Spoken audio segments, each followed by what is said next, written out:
What's going on, everybody? Welcome back to the channel. Big Dog Brett. Thanks so much for tuning in. Glad to have you guys here tonight.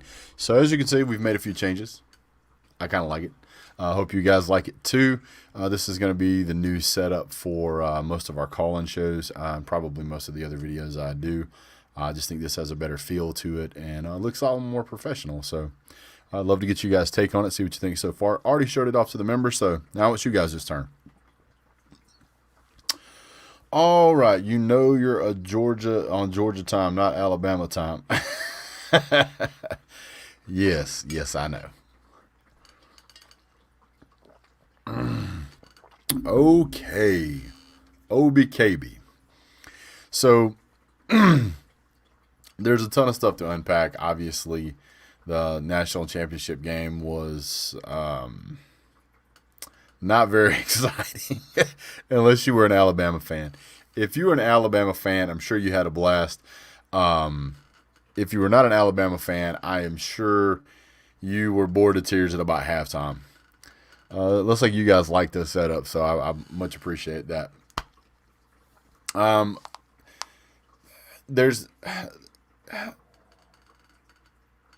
Because Ohio State got beat so badly, a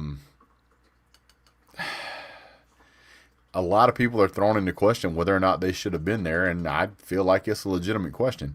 So we're going to jump into some of that tonight. We're also going to talk about some returning players for 2021. We're going to talk about some of the power rankings, I guess is what you would call it. We're also going to pick on the Gators a little bit because we like to do that here. So, yeah, we'll get into all of that. What's up, Buckeye Till I Die? What's up, everybody? Congrats to Bama and their fans over the win over my Buckeyes. Now, see, there is a outstanding individual right there. Shows up, says, yep, hats off to you guys, and gets it going. So, yeah. Thanks, Stray Dog. Much appreciated. Notre Dame only lost by 17. OSU lost by 28. Keep in mind that Alabama played Notre Dame differently. Alabama scored 55 points on 31 plays, or 31 points on 55 plays, excuse me. Alabama was not out there to try and run the score up as high as they could. They really weren't worried about Ian Book, but they were concerned about Ohio State's offenses. That's why there was such a precedence to put as many points on the board as they could. That's why they went down that road. So, yeah.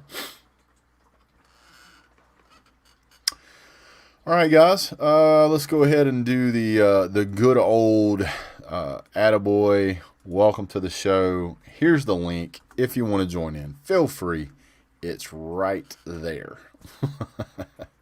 So, I have my own men. What's going on? All right, let's start it out. Between the Trenches, first on the channel, one of our resident members here, and very much a favorite. Evan Smith, how you doing? King Slayer, welcome to the show. Welcome back to the show. Stray Dog. Sarah Kane, one of our favorites here also. Mike Taylor, how you doing this afternoon, sir? Husker Gray, one of our staples here, always on the show. Love seeing him in here. Buckeye Till I Die. I think you're kind of new to the show, sir, but welcome. Thank you for being here. And AJT Comics Brand, how you doing, sir? And Anthony Jolly, did anybody see that body tape that Alabama left on the field? The clean crew lost a few nails peeling it up. What do you Oh, no mercy, no quarter. None shall be given, apparently, from the Bama fans. Oh, my goodness. So, as you guys know, that was quite the beatdown. However, Buckeye fan, don't take it too hard. That is the best Bama team I think I've ever seen. They were absolutely loaded. That was the 2017 recruiting class.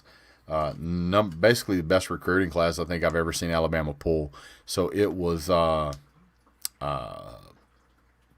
anybody would have struggled with them. I mean, I think you could have put two teams out there against Alabama, and Alabama probably still would have won.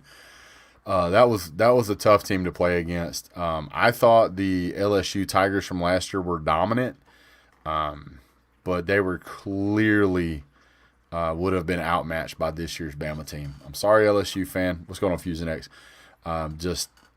Man, that was tough to watch after a certain point. Now, that does kind of put to rest, at least for a lot of UGA fans, the Justin Fields aspect, where a lot of people thought that Justin Fields was the second coming of the football gods. They thought that Justin Fields was going to carry UGA single-handedly, one hand tied behind his back, in a wheelchair to a national championship. And that kind of clearly showed not to be the case, even though Justin Fields performed very well throughout most of the year for Ohio State. He seemed to struggle in the national championship game. And Ohio State did have some weapons, but man, that was tough. I mean, it just kind of puts it to bed. So, time to move on to the next quarterback. That situation has been settled, done, and over with, and we will move forward. Please don't at me with the but UGA. Justin Fields went lower in the draft, or is probably going to go much lower in the draft than Justin Fields. That's all after the fact. That is absolutely irrelevant to whether or not either quarterback could get it done in a national championship game. So no need to bring it up. All right, Coach Day saying OSU needed a break, while Coach Saban says we have work. I guess he means work to do. After you've played 11 games or 12 games,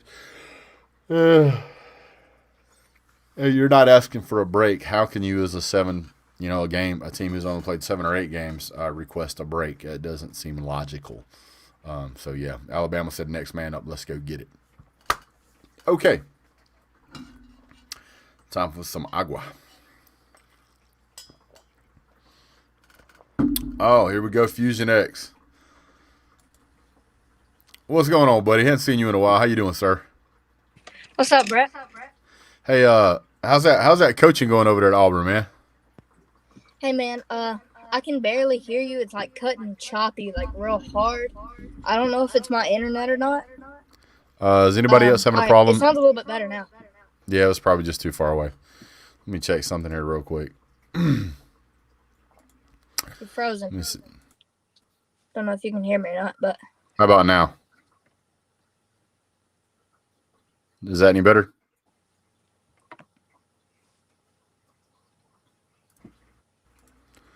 Can you hear me? He froze. Yes, you sir. Froze up, Fusion. Can you hear me now? Okay. Yes, sir. Is that any better? Yes, sir. Definitely. Okay. Good deal. So what's on your mind, Fusion? Nothing much. It's been a while since I've got to call in. Believe it or not, since Thanksgiving. But yeah, it's been a little while, man. Yeah. That national championship was rough.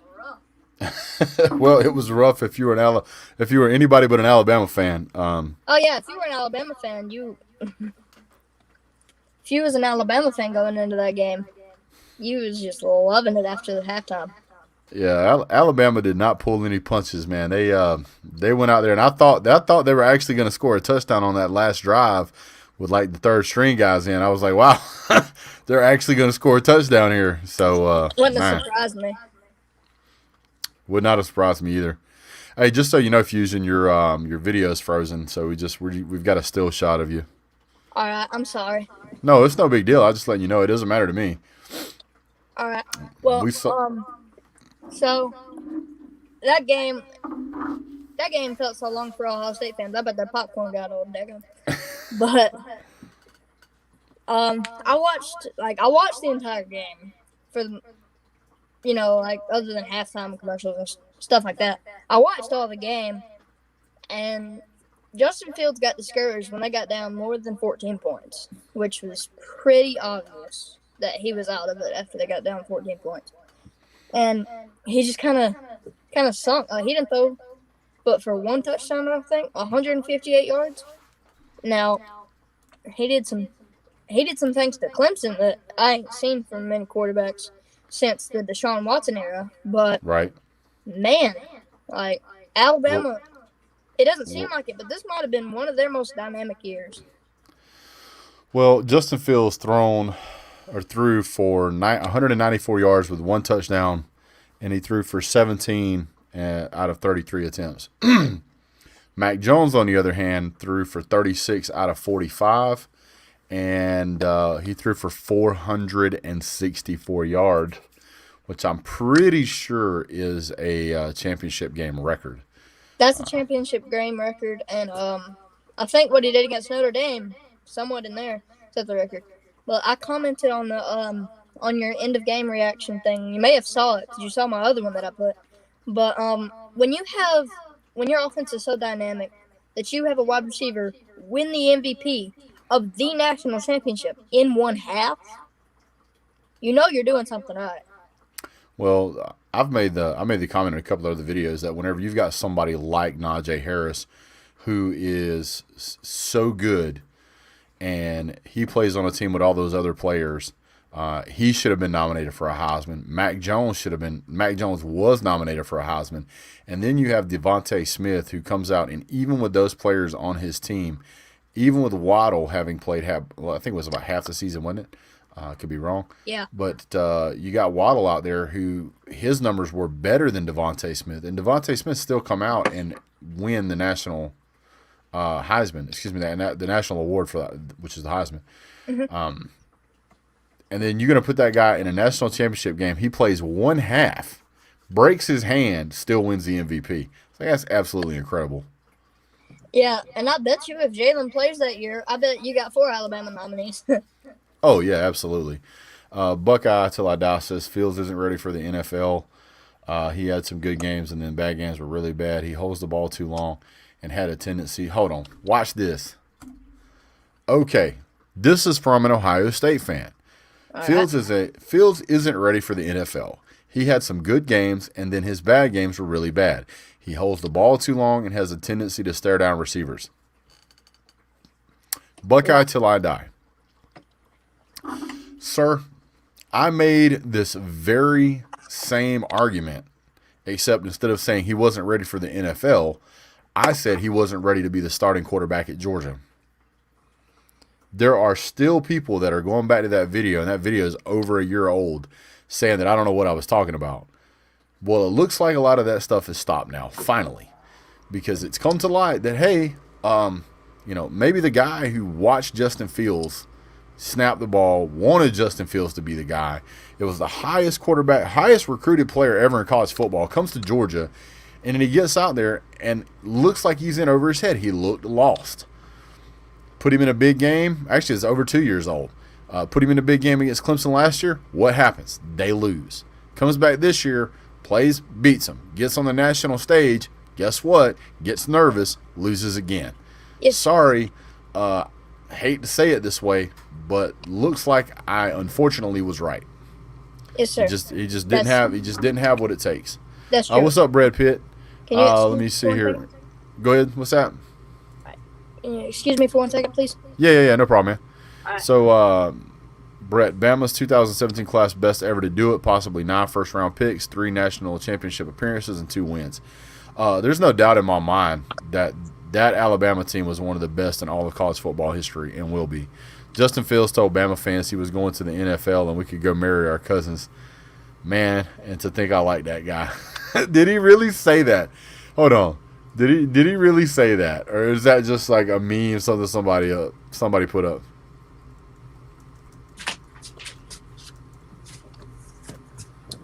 Okay. Go ahead, marry your cousin. No. Wait a minute. I gotta type this in. I think I may be trolled on this one. I thought I saw something about it. Y'all have fun marrying your cousins. Whoa. Did he really say that? Or is that something somebody just put together? My dad is making me some making shrimp tacos for supper, and he took me in there to try some. Well, I'll tell you what, why don't you just rub it in my face there? I appreciate it. Oh, apparently he did say that. Well, Bama fan.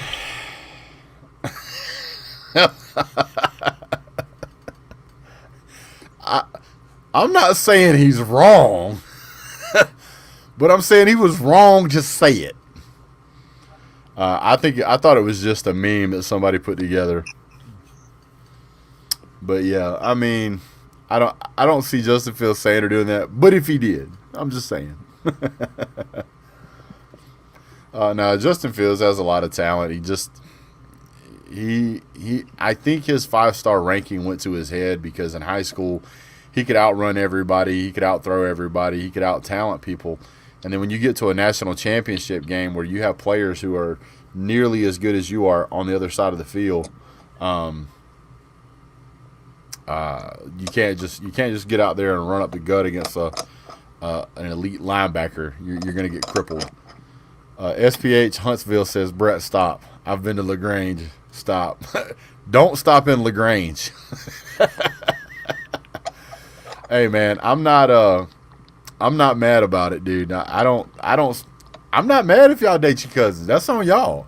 I'm not saying you should. I'm just saying if you do, I'm not mad at you. That's your business. Some of y'all seem to be the ones that get mad when somebody says something about, inbreds and all this other stuff. I'm gonna be honest with you though. Once you get out of like the southeast, everybody thinks all Southerners are inbred. I don't know why, but they just do.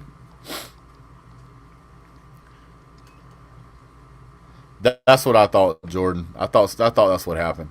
Electric Grid said, I must admit some of the things you said about Fields is right, but I think he needs one more year. He's going to go pro. Can you What's hear up? me? Yeah, man, I hear you just fine. He said, Mike Taylor said, I hope your sister is pretty. What's going on, Michael Porter? Oh, my goodness. My eyes are drying out. You guys have to bear with me. I got to get some eye drops. If I have them in my bag. I may not. I may have lost them. I suck at life. Whatever. Dig them up later.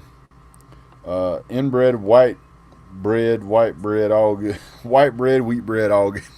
Inbred, white bread, wheat bread. BEERUN, beer run. That's a good song, sir. Thank you for the super chat. The hat kind of rhymed. I liked it. So what do you think of the new setup there, Fusion? Does it look a little better than normal? I guess not. He left. Oh, man. Oh, good old Mr. Jones. Yes, sir. Mr. George to the Jones. Jordan Bowman, how you doing, sir? You recovering from that loss? Jordan, let me ask you a question. Were you rooting for Alabama to beat OSU? I'm just asking.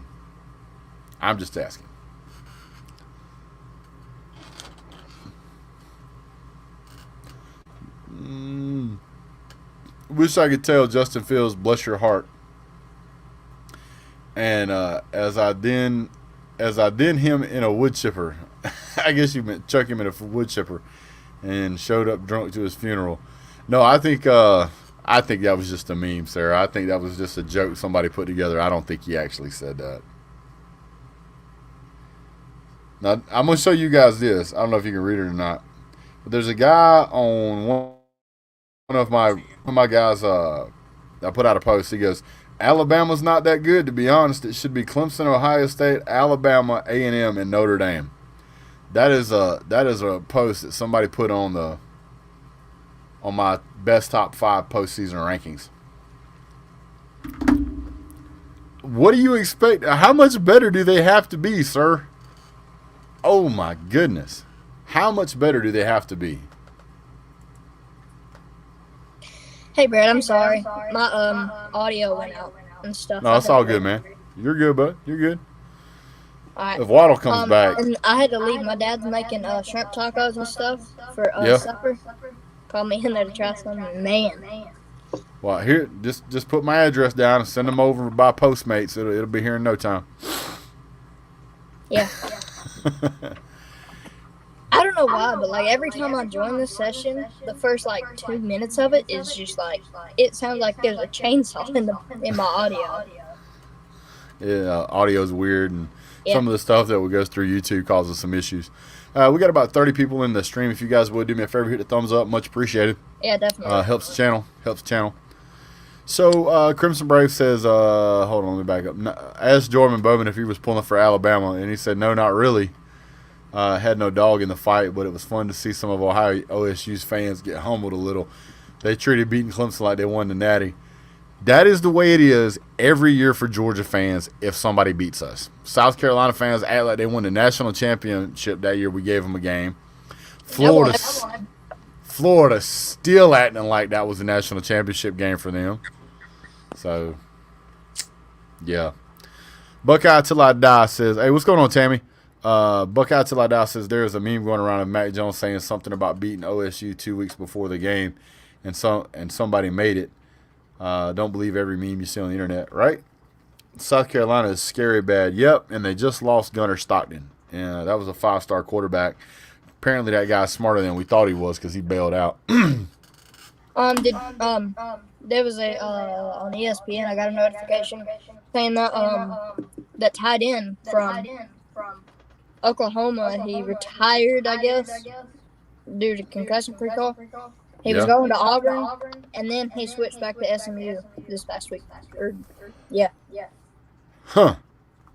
Well, I'll be honest with you. I would not want to work. I would not want to be a player under Derek Mason. I got to be honest with you, man. That guy was terrible as a head coach. And then now he's at Auburn. I don't know why in the world Auburn hired that guy. I'm very surprised that they let Gus Malzahn go. I mean, that was a huge buyout they had on him. But they did it. I'm just hoping UGA can. I'm hoping UGA can pick up that Eric Gilbert because he clearly wants to leave LSU. So you know I got a notification. Brian Larson?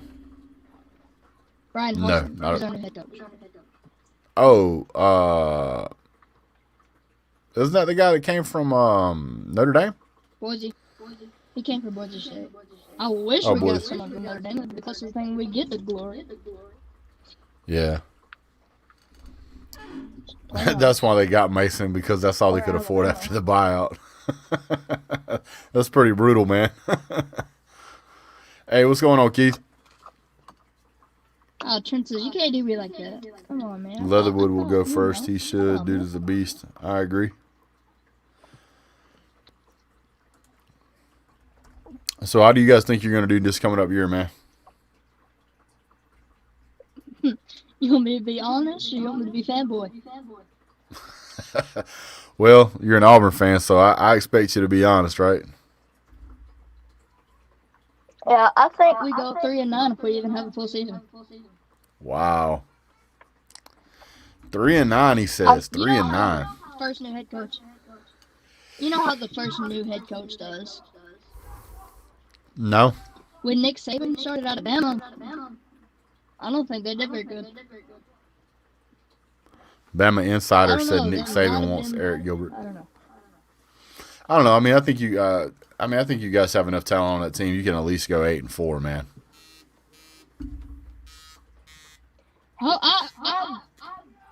I'm doing my ceiling and floor. My ceiling is 9-3, and we lose to Bama, Georgia, and whoever else is good in that era on our schedule. Well, just so long as you If know. we play Florida, what's the hell?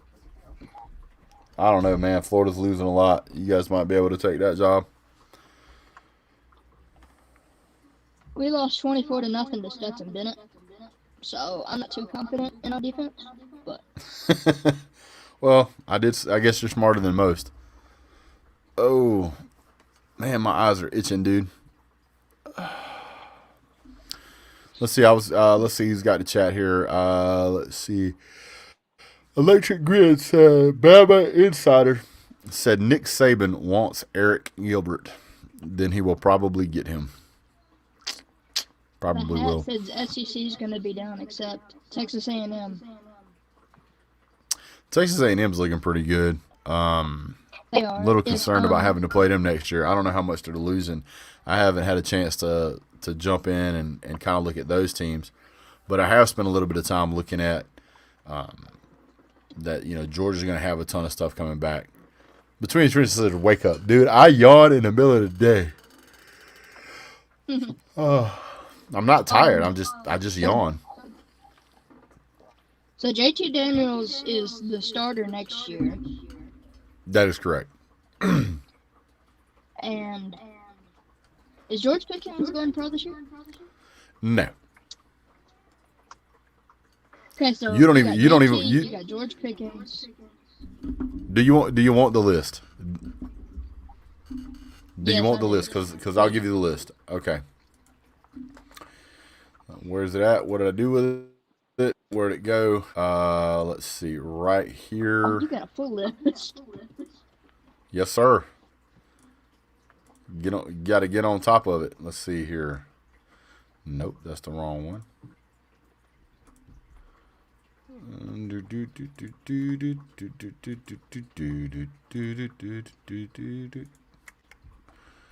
Let me see. What did I do with it? Michael Porter likes Pickens. Says he's going. He's giving a thumbs up and an exclamation point. That means something good then. I just had it. It was like 2 hours ago that it was up. It was posted up. I'm losing my mind. Bet you I can find it like this.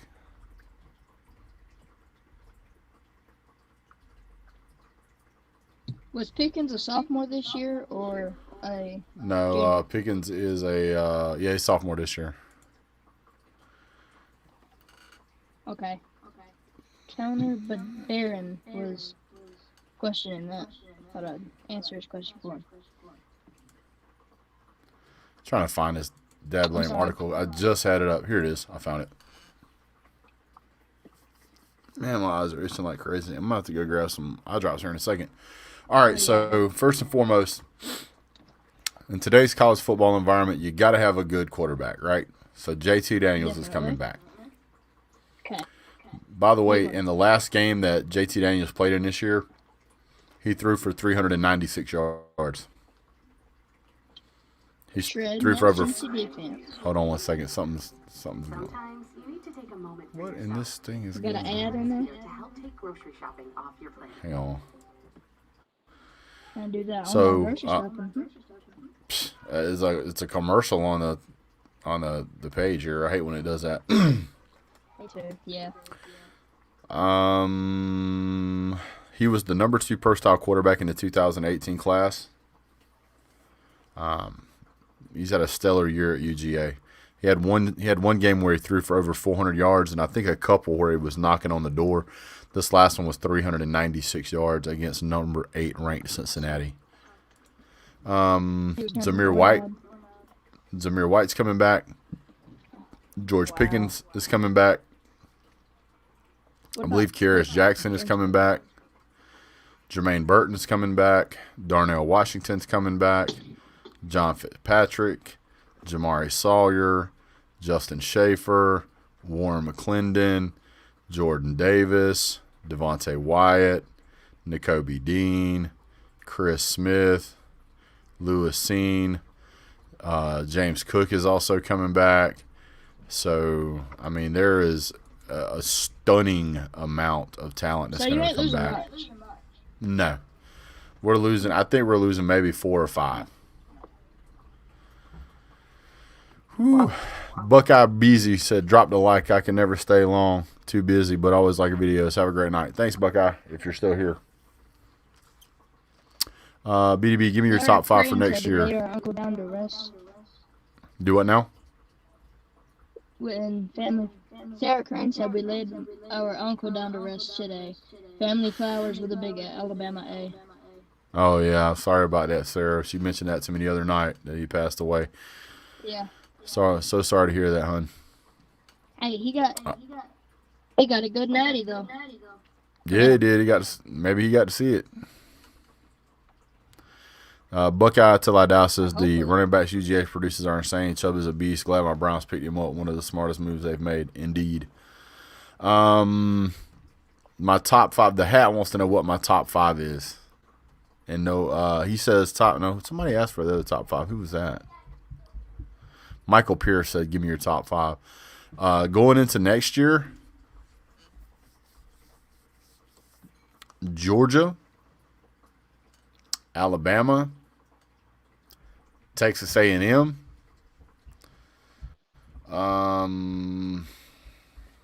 Oklahoma, and then after that, I couldn't tell you whether it would be the Cincinnati Bearcats or maybe OSU, depending on the backup quarterback, maybe Clemson, depending on the backup. It's really hard to say, man. Buckeye Till I Die says, I like the community you got going here, Big Dog Brett. I appreciate it, Buckeye. It's a lot of good people in here, man. A lot of good people in here. Yeah, thanks. Georgia hopefully will be in the top 5. What's that? Oh, yeah, hopefully. The other day I signed up for a new account because sometimes I do that, and I was just subscribing back to my old channels. And it said I had been here for 4 years. I was like, does time really fly that fast? Has it really been that long since Auburn's been good? Well, you talking about well, my channel's only been up. The video I watched of you was Purdue and Auburn. It was the way too early top 10 plus 1 video or something like that. Or no, man, I think that. I think the channel has really only been up about 3.5 years. It may have rounded up, but I started doing videos, I think, in October of 2017. So it's that new YouTube thing. It may have just been how long I've been on YouTube personally. Yeah, I don't know. It said it's that new thing where you click on the profiles and it tells you how long they've been there, how many subscribers they got, and all that new stuff. So I looked at it because I was curious about it, I was like, whoa, really? I didn't believe it, though, because it hadn't been that long. Yeah, Sarah said he's good. He passed away Saturday before the game. Had a great view from heaven. Man. We have a freshman coming in at QB. Just got to see how he develops. Day does a good job developing them. He personally coaches that group most of the time, so Stroud should be ready. I'll be honest with you, man. A lot of times the very best quarterbacks are actually not 5-star quarterbacks. They're like 4-star quarterbacks that have to work at it. I think sometimes being too talented can be a hindrance because a lot of those players, if they're just strictly talented, they're not used to the hard work aspect of it, so they don't tend to try as hard as some of the 4-stars.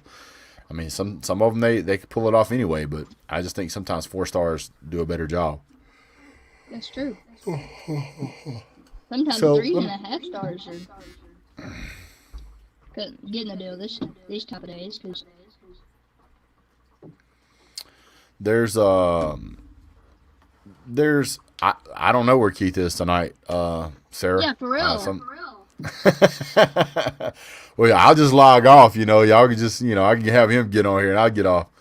I don't know where he's at. I know he's a family man too, so sometimes he's busy. But I'll put the link back in here. He may be hanging around. I can message him and tell him, hey, man, your presence is required, requested, and necessary.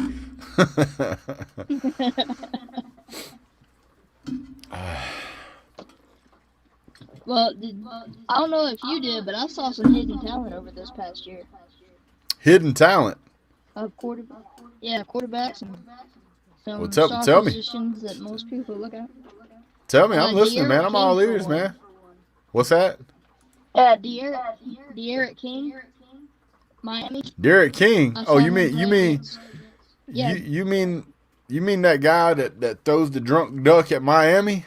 That Derek King? Oh yeah. Yeah, he reminds me of Kyler Murray minus the arm. Oh, that guy can't throw. What are you talking about, man? Well, in the same way, Ravens fans might call me out, but they kind of remind me of Lamar Jackson too, because even Madden thinks Lamar Jackson has better running skills than throwing.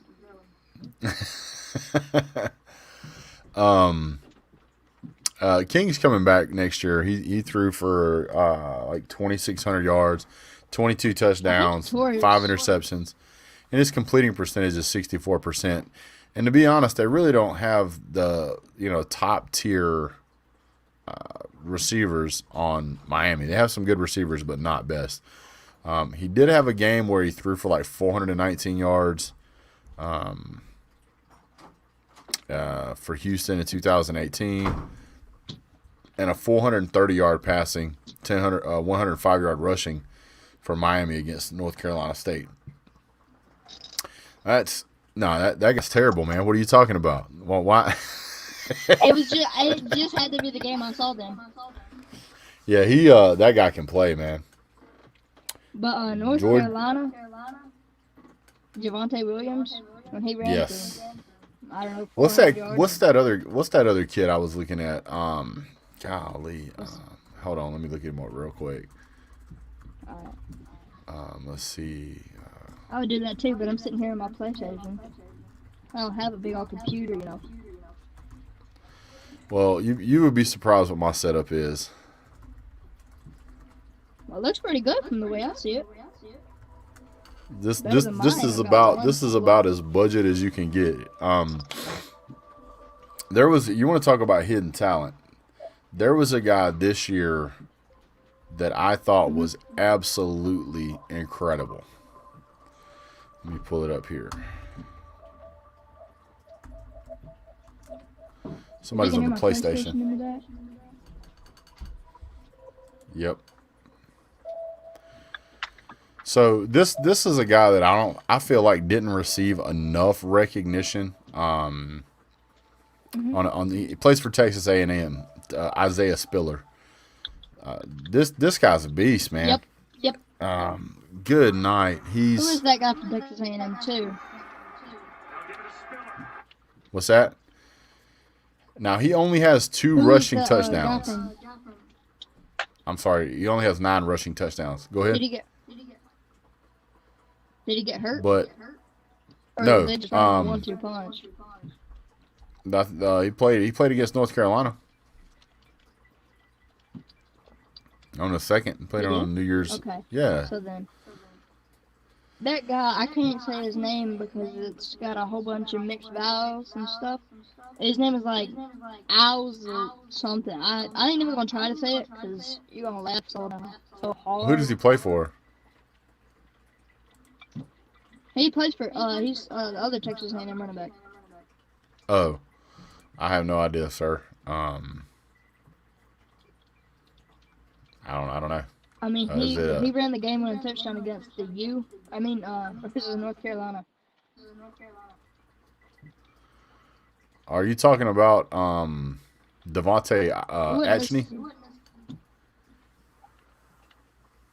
Yeah. Atchney. Yeah. Ain't no way I'm Yeah. He's good too. He's good too. They got a nice set of running backs there. They give him a little bit of time, man. They might be able to pull it out. I appreciate I'm sorry. Go ahead. No, I was just gonna say I appreciate everybody in the chat that says hit the thumbs up, man. It's not much, but it definitely helps. I really appreciate just when I see you guys throw that in there. I'm trying to look it up on my PS4. That's what you heard. Oh yeah, it's no big deal. UGA's positioned really nice to make a run at the Natty this coming season. They certainly are, especially whenever you take into consideration that you've got a lot of the top tier elite quarterbacks that are leaving this year. So Trevor Lawrence is gone, Justin Fields is gone, Mac Jones is gone. What's that other kid that plays for BYU? I think he's gone too. Kyle Trask. Yeah, I think Kyle Trask is gone too. So, I mean, that pretty much sets up, the SEC for, in Georgia's favor. I can watch myself right now. First thing that popped up, Big Dog Brett live stream. That's the championship video. Good, man. Good. That's what you should be watching, man. If we look at stats here, Kellen Mond had a pretty good season, but not a killer season. He's a senior, so that's his last year. I don't know who the backup quarterback is at Texas A&M. I don't know if that guy's any good, but unless they come up, I think Haynes King is their backup quarterback, and he threw for 4 passes this season. So they very well could take a step back next year. We'll just see. To wait and see. How well did Uiagalelei do last year since his first career game? Just so happens to go for 500 yards against the team who made it to the playoffs. Yeah. Hey, Buckeyes Till I Die. Thanks for the super chat, sir. He says, thanks for welcoming me to the community. Go Bucks. Always glad to have you here, sir. I've had nights where when I'm doing my live stream fan reactions, I've had 800 to 900 people in the stream. But typically on the Wednesday nights, we'll get anywhere from 20 up to 60. And it's a pretty good community. Everybody here is really, kind of like-minded. We're all respectful, and, we razz each other back and forth, but we don't let it get out of hand. But I certainly appreciate the super chat. Yep, Keith said Zach Williams. I guess he's talking about. Yep. And he says Georgia's going to get some first place votes. I got a feeling they're going to get a whole lot of first place votes. What's going on, Texas Rocks? Alabama 2021 class is what's that? I haven't seen much of Jake Fromm since he went pro. Yeah, got to keep good channels like yours going. Don't worry, sir. I'm not going anywhere. As a matter of fact, we're looking at expanding the channel by adding a podcast to it, as well as starting to do some stuff with some other people, bringing them into the show. So we're trying to keep it up and going. We're going to try and keep it as lively as we can in the off season. So we'll see what we can come up with. Just got the new camera, obviously. I got the new setup, and we're also in the off season, since we're going to have more time. I'm going to tear a hole in this wall, and then in that other room in there, which is a downstairs boat garage, we're going to try and build a full-blown studio in there for this. So I really appreciate it. Every little bit helps. $20 is pretty cool, sir. I really do appreciate that. Yeah, it means a lot. Somebody spend their hard-earned money on me is always flattering. So thank you. Dwayne, all those receivers not named Waddle and Smitty playing this year will benefit us a lot next year. Buckeyes Till I Die says, that's cool. I'm in. I need as much entertainment to get through this offseason. What I will do for you, sir, since you gave us such a generous super chat, is the first video I make in the offseason for team-based for Ohio State, I'll make one for Ohio State first. We'll do the Buckeyes first, and we'll talk about the players that we lost, players that are returning, and give you an idea of what I think their preseason ranking is going to be, and we'll kind of get you some up and going from there. And as the season goes along, we'll also do some stuff on the recruiting, signing, spring game, and just then we'll also do schedule breakdown. There's a lot to go over. Charles Doyle says, evening, Brett and Fusion. How you doing, sir? Crimson Brave says, yep. We also have the #1 running back, Dwayne. Man, getting about tired of hearing y'all brag, man. You guys, man, like go 3 years without winning a national title. Talking about that's too long. Georgia over here sitting on 40-something years, man. Come on. Let's see. Sarah says, how's that baby girl? Mama took some pictures. I say mama, I'm talking about baby mama. That baby's mama. See if I can find a couple of pictures here that I took recently.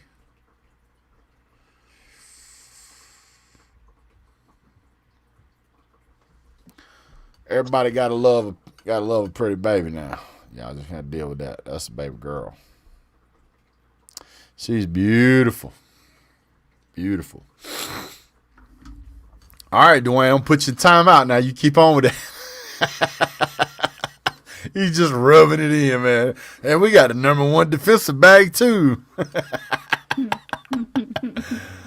Buckeye will stick up for each other.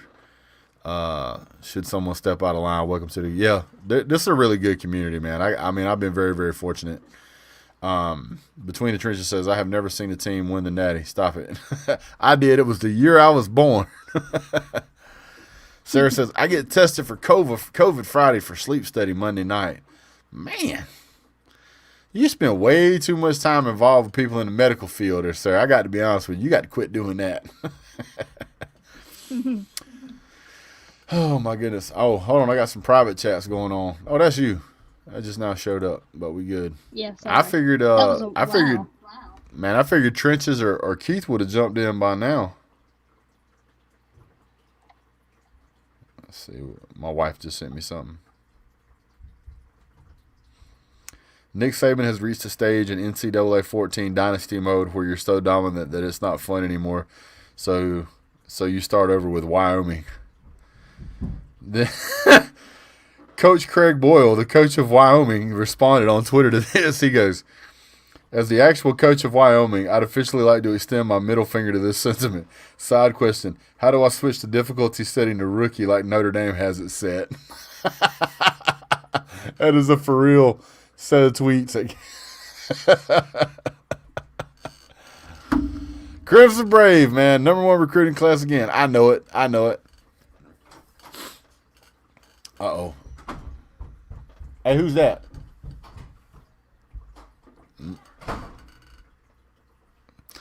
She says, I'm the official lab rat of UAB. Damn. I done lost Fusion again, man. You keep dipping out on me. This is keep dipping out on me. I don't know, man. I can understand why it'd be hard for an Auburn fan to operate equipment. I can. I really can. You ain't lying. Usually I know first of all, might just be the hoodie. That's probably what it is. You know what those things stand for? AU, right? Hey, you. What are you doing here? I heard this really good joke. Oh boy. It was Tennessee talking to Auburn. It says Tennessee says, "Hey Auburn, what's your name stand for?" And they went, Alabama usually beats us around November. And Auburn looked at him and he said, "What does the UT stand for?" And Tennessee went, "Oh, us too." Us too. That was a good one. My grandpa told me that one because he's a big old Alabama fan, bigger than I am an Auburn fan, probably. That's pretty good though. So that's one thing I like about you, Fusion. You're not a guy that gets on here and just acts like he knows his team. Like you actually know your stuff. So that's why we like having you on here, man. Thank you. Charles Doyle says, wait a minute. Sarah Crane says that was the ghost from Christmas Past, baby. It might have been. I'm surprised that Michigan fans did not protest that. I'm gonna be in the shower, so you won't be able to use it after. That's fine. Can you get me some ice in this, please? Do you have an ice water in there? You can just grab me. Yeah. That'll work. Real Sports Cheese. Roll Tide LSU last year versus Bama this year. What's your final score? I asked that question. I would like to hear the answer to that too. Okay. I'll give you my answer to that. I will tell you that I think that the Alabama team will spend a lot more time on the field. Oh, you're just gonna drink that? Yeah, I was just gonna drink it. I didn't know you needed it back. Oh, No, it's good, honey. I think that would be a game where you would probably see the score would be like 48 to like 42, because I feel like they would have both teams would spend a lot of time with their offense on the field, so that it would be split a little closer. But I really feel like Alabama would win that game. What about the Clemson or the Clemson team that destroyed Alabama versus this year's Alabama? Alabama still win this year. They had 4 players on that team that should have been Heisman Trophy winners. I mean, that in and of itself, and all of them were on offense, that in and of itself is enough to win pretty much every game you can imagine. Unless we're talking like the 85 Bears or something, I'm going to pick Alabama on that. Yeah, and Alabama's team last year almost beat them anyway. So, yeah. Yeah. You think Tua is as good as Mac Jones? Is Tua as good as Mac Jones? No. You think not? No. Really? No.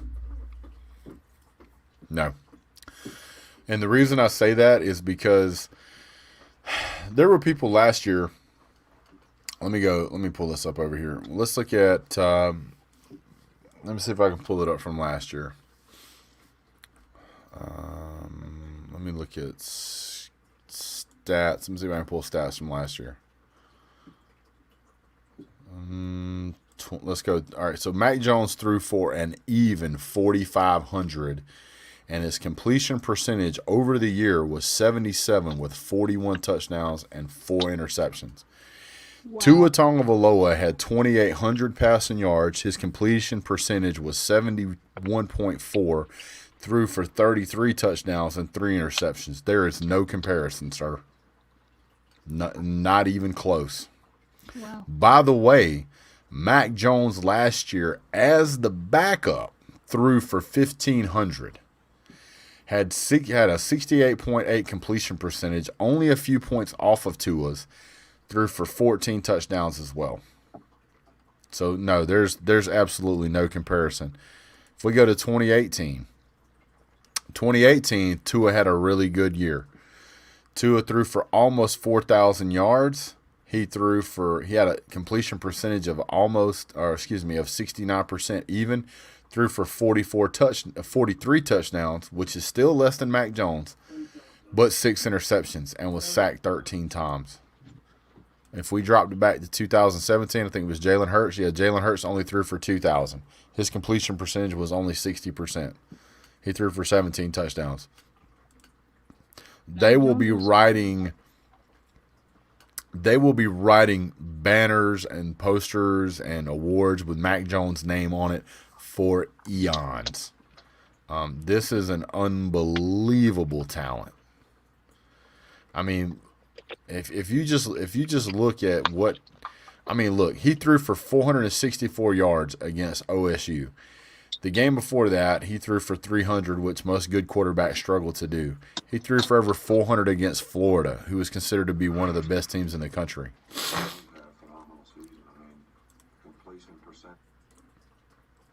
I mean, there's nobody out there that even holds a candle, comes close to holding a candle to that guy. You think he's better than Trevor Lawrence modern day? Yes. Wow. You think he'll win Heisman if he were to There stay? is no quarterback. There is no quarterback. I mean, and I'm talking Joe Burrow included. There is no quarterback right now that can compare to Mac Jones.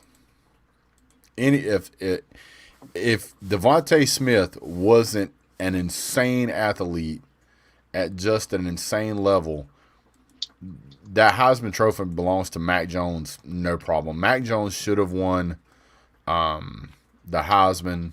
They should have found a way to split it. I mean, but Devontae Smith is just so incredible. There's nothing you could do about it. Nothing. So if we look at stats, right, for LSU, obviously we're not going to look at this year. We're going to look at last year. Because Miles Brennan was just terrible this year. He barely threw for over 1,000 yards. So if we go to 2019, Joe Burrow threw for 5,671 yards, right? Mm-hmm. Absolutely incredible. 76 completion percentage. 60 touchdowns, 6 interceptions. This team is incredible. They had 2 receivers over 1,500 yards in receiving. But if you ask me, the thing that made Joe Burrow so dangerous was he could run. Like, he ran 115 times. But if you're talking about a pure pocket passer quarterback, I don't think there's anyone better than Mac Jones. Can't wait to see them Mac Jones to match up with Tom Brady one day. That'd be nice. So let me go back. Let me get to the numbers here real quick. This thing is dragging. What's going on, Trenches? Hey, how's it going? What's up, Trenches? What's up, Fusion? Let me go back one more here.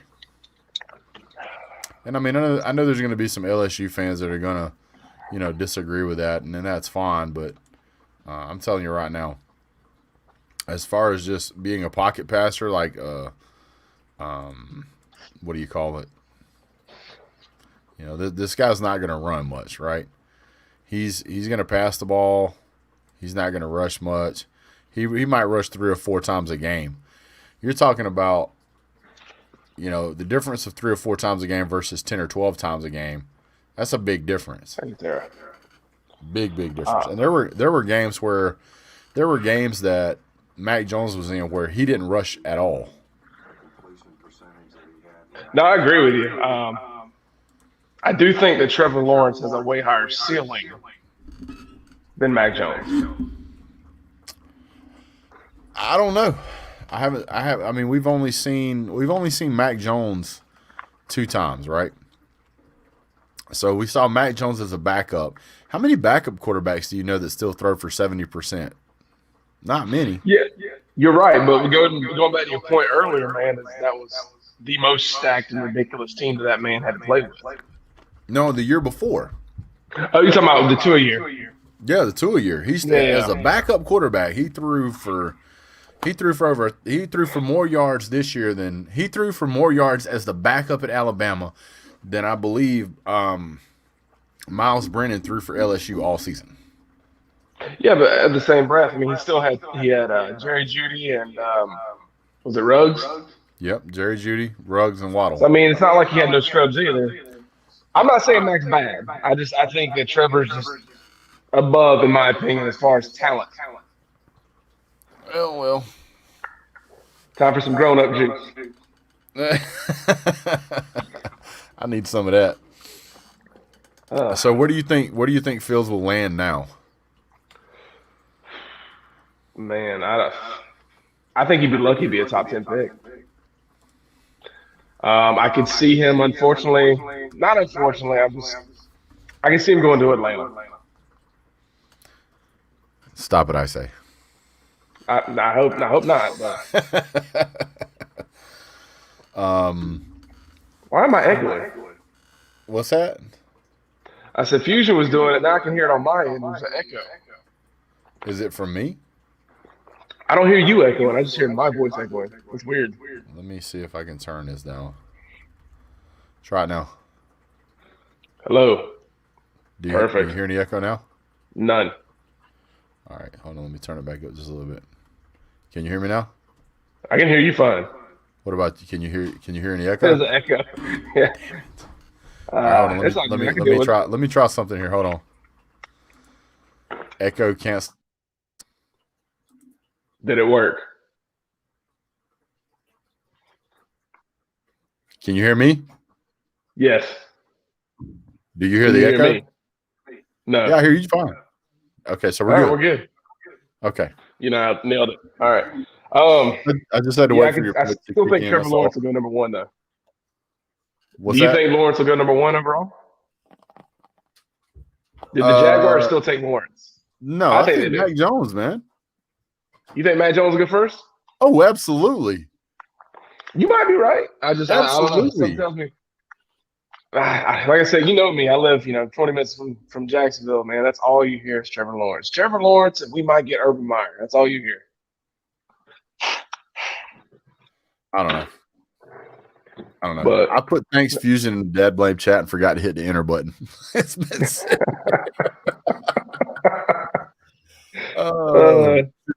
that's why we need to do a podcast, because you can't see that on the podcast. Yeah, I agree. Ordering a mic tonight, by the way. You ordered a mic tonight? Thank God. Yeah, so you remember how we were talking about, because that Surface doesn't have a USB. I forgot. I'd already bought the USB to Type-C, so any USB mic will fit my computer now. So we're good to go. I literally could have been using that the whole time. Yeah, I swear, dude. You're like, you crack me up, man. Mac Jones will go before Fields unless he has an excellent combine. I don't know. I think whenever you watch Mac Jones and you look at that completion percentage, you have to go, my God. And I agree, man.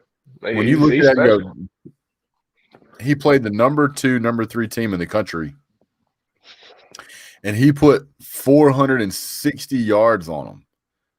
Holy freaking cow. Then you get Justin Fields out there, and Justin Fields looks like it's the first time he ever saw football. Oh, like I said in the halftime show, man, it's been a while since he's played an SEC team, so don't blame him too hard. People talk about how Georgia ain't winning natty. I was like, dude, we have to play pretty much Bama every year. It's like, good luck with that. So even the years we don't have to play them, they get in the playoffs. So they ain't got to play the SEC championship. We got to play. They got to play for the damn championship, right? Yep. So this year, Trevor Lawrence threw for 3,100 yards and 24 touchdowns with 5 interceptions. Right. Okay, if we go back to 2019.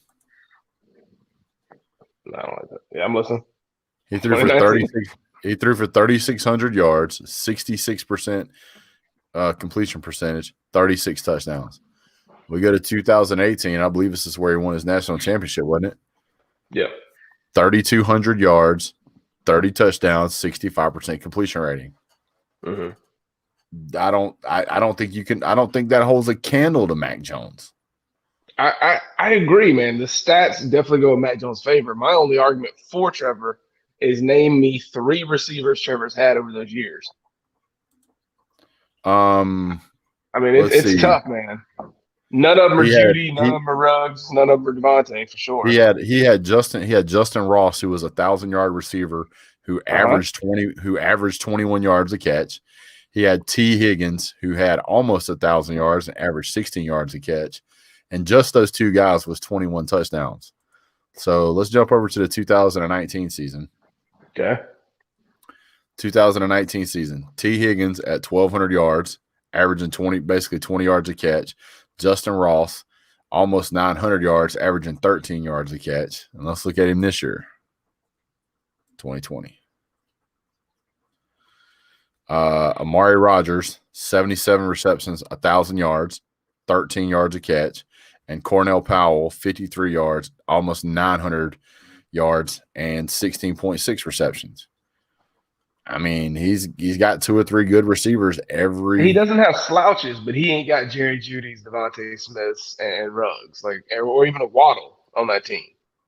Well, let me ask you this question. Again, those are generational wide receivers. Well, let's be fair. Let's just be fair. Okay.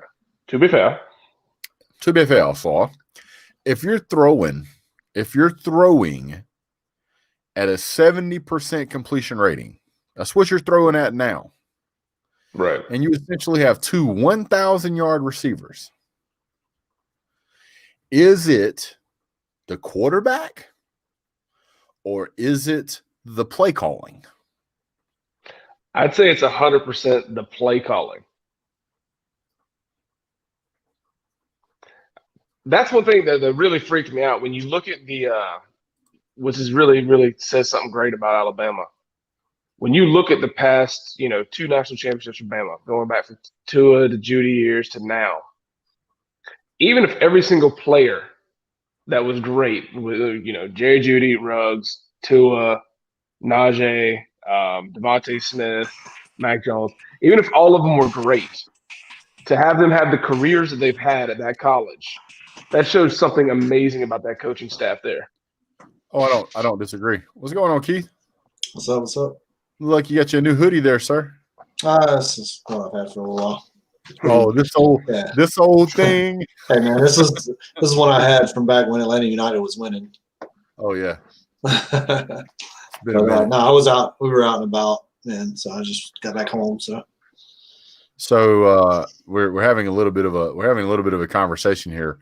So Devontae Smith, basically he had an 1,800-yard year, right? So that's the best receiver.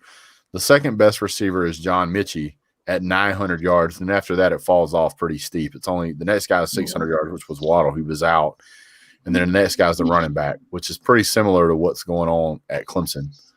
Yeah, the thing is, though, in my opinion, I think I don't know.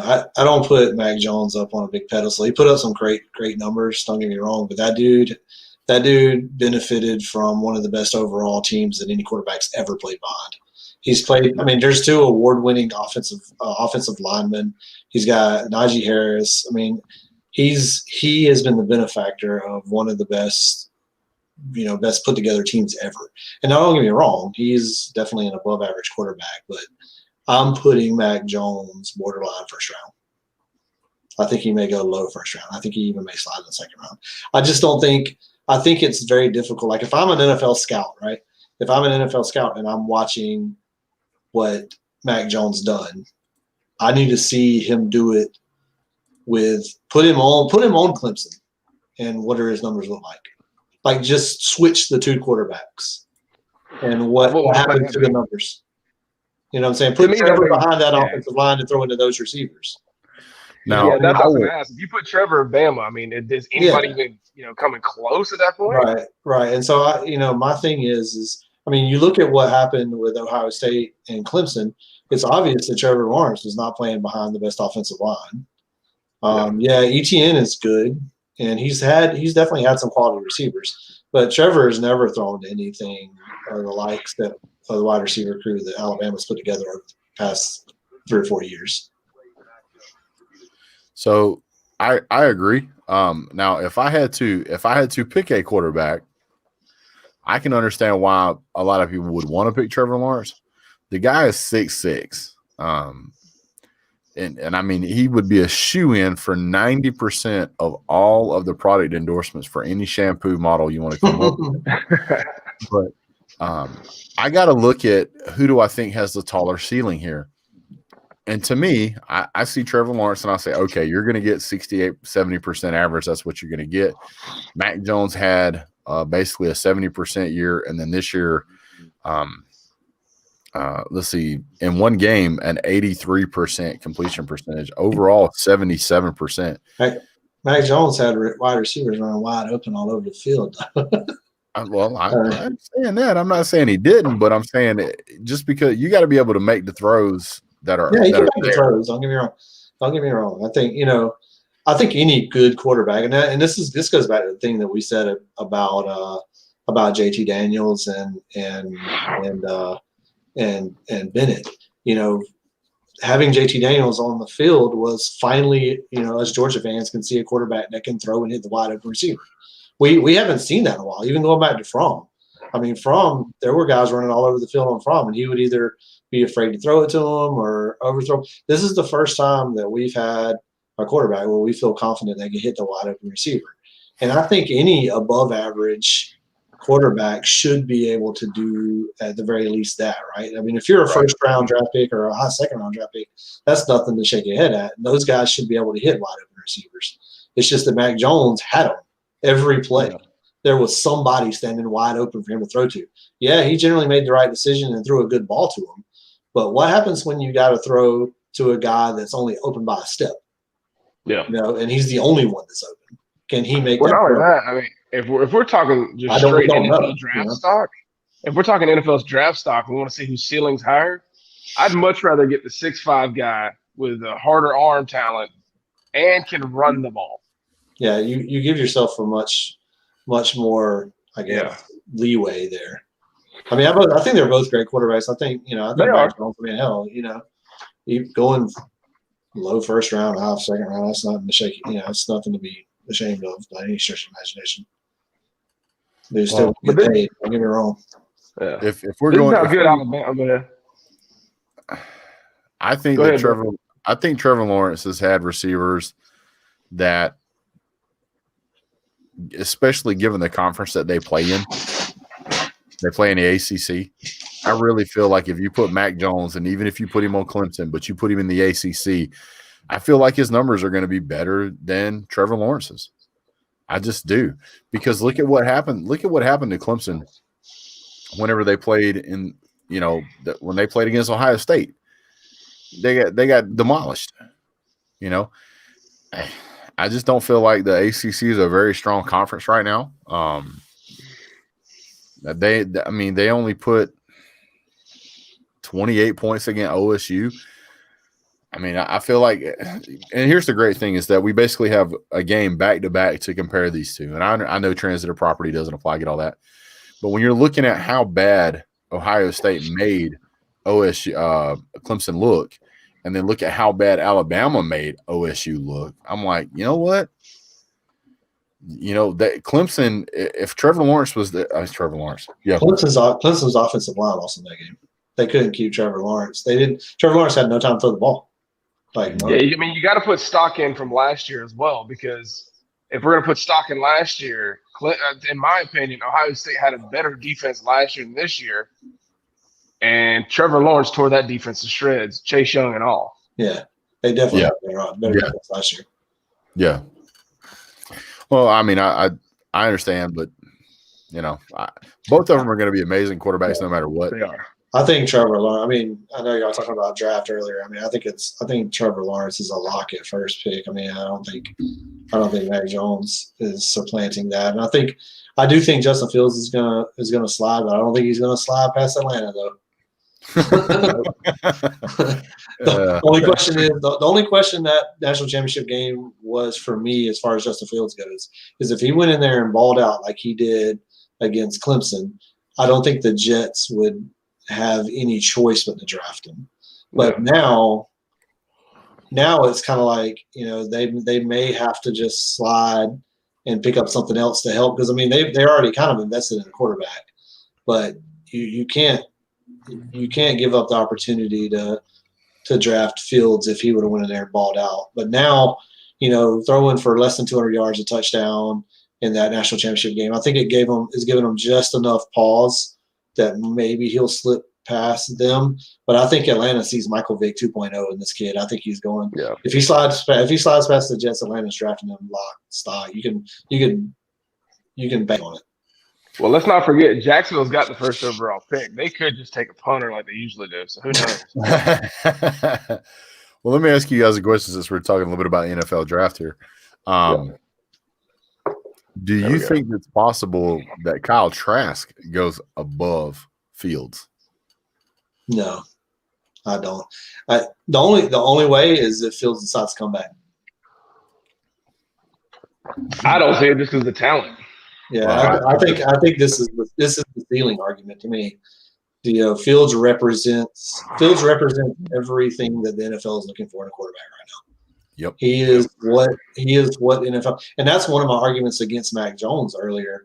I think Trevor Lawrence is closer to the type of quarterback the NFL is looking at right now, where Mac Jones is more of a pro style, sit back and throw it kind of guy. Well, he's. I know there's a lot of times when he had guys that were open, but there's a lot of passes that he made that I just could not believe he even threw the ball. Yeah, I mean, now granted, if you had the kind of receivers that Alabama clearly has, like you can afford to do that.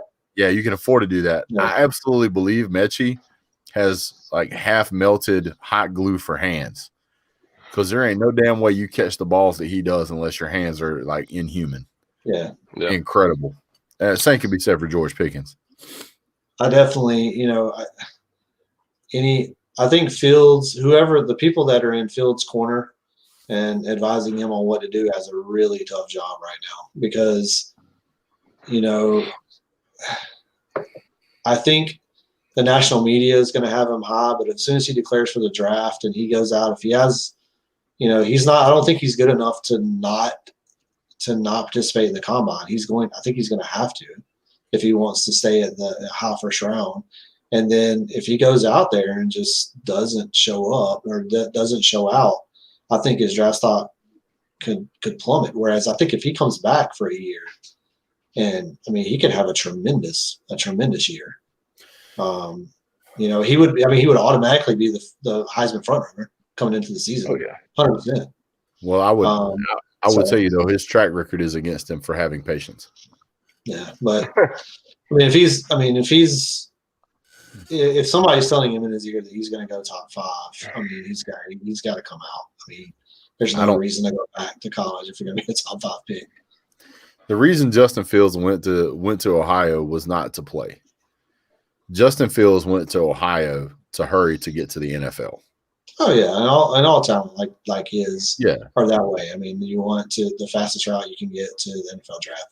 I don't doubt that, but there's a lot of money. There's a lot of money in being drafted in that top echelon of the first half, the signing bonuses and everything. So if you're potentially going to slide out of that and going to another year in college could maybe, if you feel like you're going to make your draft stock better, I mean, it could make it worse, certainly. But well, here's the thing, in my opinion, is Justin Fields has to look at himself and go, okay, this year, who have I got to compete against? I got to compete against Trevor Lawrence, Kyle Trask, not Joe Burrow, Mac Jones, Zach Wilson.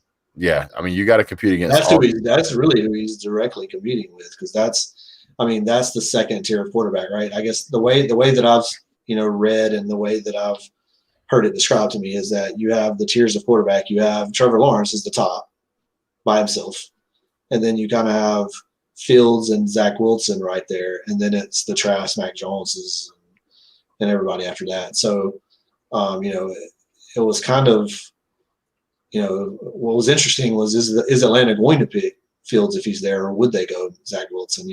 That's the interesting thing. But I think they're looking to draft another Mike Vick, so that's what I think they're looking for. But Well, see, but I yeah, don't understand the tiers because in my mind, after seeing the playoffs and national championship, like Brett was talking, Fields is still going to be number one, or not Fields. Trevor Lawrence is number one field. yeah, for sure. But to me, the second best quarterback is Mac Jones. Yeah. No, I mean, nothing against Fields, but Mac Jones just shined during the playoffs. Fields already made up his mind. Fields said this. Fields took a few minutes to talk with the reporters. His message wasn't much different than Day's. Day said Justin's been unbelievable. He's a competitively tough as a player as I've been around. He's an unbelievable player. I'm going to miss him. And then comments a few moments after that from Justin Fields were definitely wanted a different outcome. I'm going to miss everybody. So, I mean, he's already made up his mind. Oh, yeah, for sure. I mean, he's going to be a projected top 5 pick. So, I mean, there's no – I mean, I get it, but in my mind, I mean, I guess he's just not an unfinished business type of guy because he didn't win. I mean, you look at it, I mean, he's literally played a season and a half. I mean, he's played less football than in a normal scenario. He wouldn't even be allowed to enter the draft, really. I mean, he would. I mean, I'm saying as far as time played, is really low. I mean, of course, we've had guys that only played 1 year, but I mean, he's had a year and a half worth of football, and that's about it. I mean, he played more than Jamie Newman. Yeah, that's true. Well, Jamie Newman ain't going nowhere. Who knows where the hell he's going at now? He kind of screwed himself. Yeah, well, he never should have declared for the draft that early on. He just should have said, "I'm going to opt out of this year and weigh my options." Yeah, that's why I go back to I think there's more to that story. Is there now? I got a technical question here. If you just say I'm declaring for the draft, but you don't actually file the paperwork, does that count? Isn't that how they got Herschel? Huh? Isn't that what happened to Herschel? Like his third year, he declared, and then that was the whole argument, wasn't it? Because he didn't sign anything, but he already declared verbally. I don't know, because back then there was a. It reminds me of the scene from The Office where Michael Scott declares bankruptcy. Declared bankruptcy. Just saying it doesn't do it. Well, there was some. Apparently, there's some discrepancy between what was the NFL, what was the AFL, or whatever, all back in that day, and then it was right after that everything became the NFL, and I think there was some confusion amongst all that as well. So I'm not real sure about the Herschel Walker situation, but I was curious as to how that would pan out with what we currently see. I declare bankruptcy. That's it. So let's address the elephant in the room. And I don't know which one of you wants to go first. Does this put to bed the Fields-Fromm debacle? I mean, no, I don't think so. I think anybody. I mean, I don't really know where to approach it. To any Georgia fan like that's in my boat or that feels the way I feel, this has been put to bed long ago. I don't think there was any scenario in which Fields was going to play that year. The only real weird thing to me was why wasn't Fields redshirted that year? Like, why did we play him? And the only thing that I can come up with is that Kirby and Fields had a discussion, and Fields said, "I want to play. Put me in as much as I can, as much as you can. I want to play. I don't care about a red shirt." They had to have had that conversation, because in an ideal world, he would have sat there and redshirted for a year, sat behind Fromm for another year, and then the team was his. Yep. But he didn't want to wait that long, and I get it. He's a 5-star guy. He's looking to do boom, boom, and gone. And there's nothing wrong with that. I mean, he went to a team, and he's going to end up getting drafted high. There's nothing wrong with it, but there was no way in hell that he was ever going to be Georgia's starting quarterback the year that he tried to be Georgia's starting quarterback. And there's no bones about it in my opinion, There's no hit on Kirby for that. There's no hit on anybody for that. We had a true freshman that took us to a national title. We had a true freshman that took us just as far as Justin Fields took Ohio State. So RMF Tide says, I think if Fields had come back to Georgia, he could have beaten Fromm out. I can certainly have guaranteed that. You are right. That's very good. That's a very good possibility. If he would have stayed in Fromm's junior year, Fields and Fromm would have went head to head for that starting quarterback job, and it wouldn't have automatically been Fromm's unless we went and won the national title in the 2019 year. But that didn't happen. So yeah, I think it would have been an open battle, and yes, I think Fields probably would have beat him out as the starter for Fromm's junior year. But again, he wasn't interested in that. He wanted to go somewhere where he could immediately play his sophomore year, and that wasn't going to happen at Georgia. I think the argument's put to bed. It's got to be, because you got the argument was Fields versus Fromm. Who should have played? Who should have started? Fromm took us to a national championship against Alabama and lost in overtime. And he didn't lose Fields it. Our defense lost that. He didn't lose it. Fields went, played the same team, Alabama, in a national championship, and lost bad. I'm not saying Fromm is better than Fields. I'm saying if you want an argument for Georgia fans, that could put it to rest right there. It's the same outcome. Yours is uglier.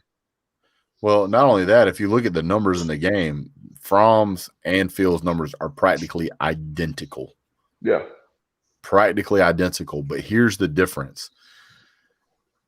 Alabama spent a lot more time on the field on offense than in the Ohio State game than they did in the Georgia game. Georgia game was a back and forth game. Ohio State game, it was over before the half, and everybody knew it. We were winning. We were beating Alabama with Stetson Bennett as our quarterback at halftime. Mm-hmm. Yeah. This Alabama team. Right. Hey. Katie. He's got a. This Kate. I think it was his mom. Might have been his mom. Might have been his wife. I'm not sure. But he'll be back in a minute. But you can make the argument too if you're Ohio State. We didn't have Nick Chubb and Sony Michel. You didn't. But my guy put up the same numbers as yours and still went to overtime. Well, this is the way that I look at it. I think Phil's getting impatient is going to cost him a lot. It's going to cost him a lot of money because if he would have stayed at Georgia, he would have been able to have developed better, longer, whatever. And his natural talent would have shown through, and he would have ended up walking away with the job. Now, does that say he would have went on taking Georgia to a national championship? Absolutely not. I'm not saying that at all. But what I'm saying is that for years now, I have heard a Georgia fan after every other team fan say that, Kirby was dumb for letting him get away. No, not at all. When you review everything and you look at it in hindsight right now, you cannot sit there and say that him taking Justin Fields would have produced any different of an outcome. Hey, I'm not a Kirby Smart apologist by any stretch of imagination, but I'm honestly madder about JT Daniels not starting against Florida than I am anything that happened with Fields and Fromm. Yep. But so Celine in the Driver, same breath, though, I do like Justin Fields and hope he has the best career. Oh yeah, for real. I'm a fan. I wanted him to succeed so much. Yeah. Listen, no, I don't know. I know you guys were advocating for Justin Fields. I don't know that anybody was advocating harder for Justin Fields than I was whenever we were getting our teeth stomped in by LSU. Yeah. Me and Keith were texting each other back and forth. If you don't put Fields in now, are you ever going to? Because what the hell are you doing? So trust me, nobody was more advocating harder for Fields than I was. Celine Driver says, good evening in that, and hashtag keep Grantham. I concur, sir. You guys should keep Todd Grantham. Well, did you tell him the news about Mullen leaving yet? No, I did not. Did you? I didn't. I wasn't going to break it to him. It sounds like you just did. Well, if Dan's leaving, you know who's getting that head coaching job? Good old Grantham. Good old Grantham. Gonna be the Florida Grapes. I just saw an article that said he's leaving.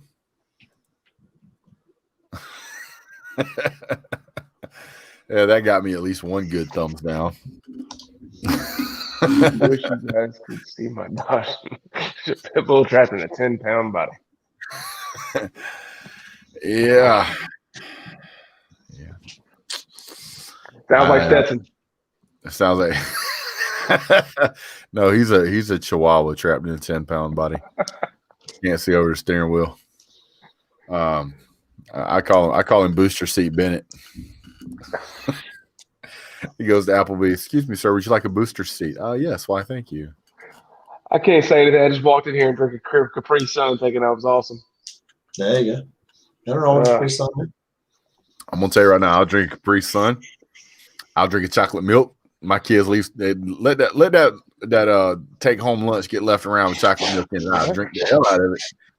I won't even feel bad. I lied to you too. I'll be like, I ain't seen you chocolate milk. I don't know where it's at, man. What chocolate milk are you talking about? Let me ask you a question though. Going back to the Fromm Fields down, I want to bring it back up. This is kind of loosely, I guess, based on that. Does Ohio State fans feel the same way about Joe Burrows? You know what I mean? This is a quarterback that left their program, went to another program, and actually balled out and won the national title. And I mean, this is like the same situation in on steroids. You know, this was the argument that would happen if Justin Fields went to Ohio State and the score was reversed. If Ohio State won 52-24, you know, but you don't hear anything about that. You know, what happens if JT Daniels wins the national title at Georgia tomorrow or next year? Are USC fans going to say, you know, are they going to be like Georgia fans?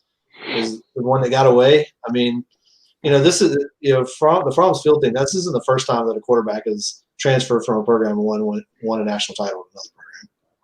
Yeah. Appreciate the super chat there, Buckeye Till I Die. He says, I saw Stetson Bennett standing outside the line for the roller coaster at Six Flags. He didn't meet the height requirement. Yes, we love Joe Burrow. That's actually hilarious, sir. Mr. Keith could tell you quite a bit about Six Flags. I believe they have a family pass. And you don't have to be very tall to get on some of those rides, do you, Keith? No, 48 inches, man, to get on some of the taller. I mean, get on a roller coaster, man. Yeah. 47.5 won't cut it, Stetson. I'm sorry for your loss. So let me ask you this. So if we all can semi-agree that Trevor Lawrence is the number one quarterback, who's the top three players then? Because you got Devontae Smith. This is my opinion. Be Trevor Lawrence, Devontae Smith, and Kyle Pitts are still my top three as far as NFL potential. Would you replace Kyle Pitts or Devontae Smith or Trevor Lawrence? I don't know. I really like that defensive guy from Alabama. I can't remember what his name is. It's supposed to go really high. Moses? Battle. I can't remember his name. Sartain, yeah, Patrick Sartain. I like him. Okay. Yep.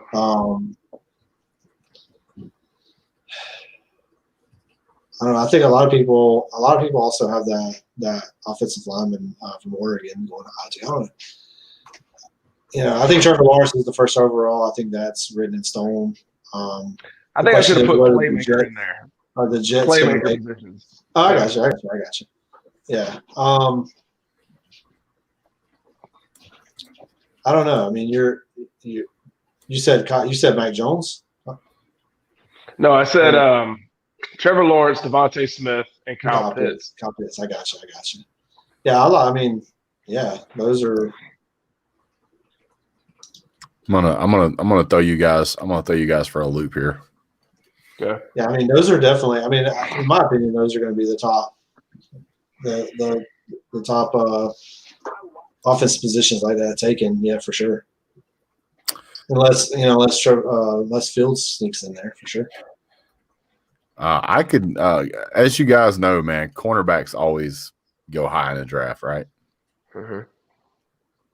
I think Derek Stingley is probably one of the very best out there. I agree. I mean, good night. This guy is incredible. And I feel like, in 2019 he got a lot of recognition, but in 2020, because LSU fell off so sharply, basically nobody talked about Derek Stingley. The guy's still playing at an incredible level. And cornerbacks in the NFL are one of those position groups where they getting paid a ton of money. And on top of that, a lot of people aren't talking about Chuba Hubbard. I mean, the guy had almost 2,100 rushing yards last year. Yeah. I mean, and I think, just there's so many good players. Yeah, Travis Etienne was good this year, but I think Devontae Smith would probably have to be number one. Najee. Yeah, Trevor Lawrence. If you're an NFL team looking to draft some offensive talent, this is a there. draft. Yeah. Yeah, this is a draft where you can get some really quality stuff, even late in the draft. Well, the number one guy, if I wasn't going for a quarterback and I was going for a defensive player, I would absolutely put my chips on Patrick Surtain. Yeah, that's definitely he's the best defensive player on the board right now. There's nobody better than Patrick Surtain. They won't even throw it to him anymore. If you got a weapon that you want on the field that you want to not ever throw a ball to, just wait till Patrick Surtain lines up on him, because you're not throwing it over there. Because if you do, I tell you what, man. Shame on both of y'all. We're talking pure 100% talent, and for neither one of y'all to bring up Sarah Fuller just breaks my heart.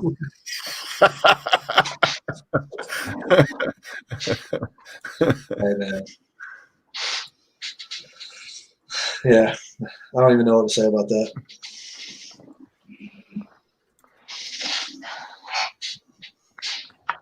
Did we? Did any of us really want to see her kick the ball down the field and have to run cover? That's the best squib kick I've ever seen. I like that hashtag you got there. You got that hashtag going on for you. He's gonna John Stamos me the whole time. That's cool. Yeah. Hashtag Fuller House, man. I'll take it. I'm all for it. Don't get me wrong. I'm all for, if you want to play football, let's play football, dude. I just, being able to just be granted a spot on a team where other people had to try out, and there's guys that didn't make it. And you just be given a spot on a team that, I guess the word is that the team wasn't all butthurt like everybody tried to make it seem like, but it definitely seemed like they were butthurt after that first game. And you heard some of the people talking, her giving the speech and all that stuff at halftime. That rubbed some people the wrong way. Now, I think the coaches might have got a hold of them and wrangled everybody back in, and they kind of rallied around the team after that. But I've played on enough team sports situations and had to make teams, and there are plenty of people out there that would love to take those kind of positions, and for somebody to just be given that spot does not sit well. And then to have that person come in and lecture the team is, and so if you want to play football and you're a girl, try out, make the team, get out there and play, and man, I'll be the biggest fan in the world. But heck yeah, I'm all for it. Well, let me catch up on the chat here real quick. Have a good night, Sarah. I know you've been through a lot this past week, so prayers to you and your family. Hope you get feeling better. My condolences. Alex MLD says, "Do you think Kirby finally learned his lessons?" I don't know. What I really think has happened, at least in my opinion, is that whenever he brought Todd Monken on, I had this conversation previously. And I said, Todd Monken is one of the few coaches on the staff who's actually been in college football and at a higher level than Kirby Smart and been there for a longer period of time. So he would be one of the few people that would be able to speak directly to Kirby and say, hey, you're effing this up, man. We need to do it this way and be taken seriously. because when you're the best guy in the room and everybody else is short of what you've done, you don't really have to listen to what they say. And football's that way. And when you got a coach who comes in who's got accolades running out of his ears as far as offense goes, you can't tell that guy he doesn't know what he's talking about. So when Todd Monken steps in and goes, this is the way we're going to run the offense, we're going to do it like this, this is what we're going to use, Kirby Smart kind of had to just say, well, that's what we hired you for. And then look what happened to the offense once we got the right guy in the position. So, I definitely think, once we got Monken, that's the first time that Kirby's really had a coach that, especially on the offensive side of the ball, where he felt like he could loosen the reins a little bit. And I think he had a little bit of, a little bit of reluctance to do that, even with Monken. But you also got to understand that, Kirby is still very fresh in being a head coach. I mean, he's learning. I mean, nobody, being a first-time head coach, you don't know what you're doing a little. I mean, there's definitely some learning on the job. And the very first thing you got to do as a head coach when you come in is you got to assert that this is my team.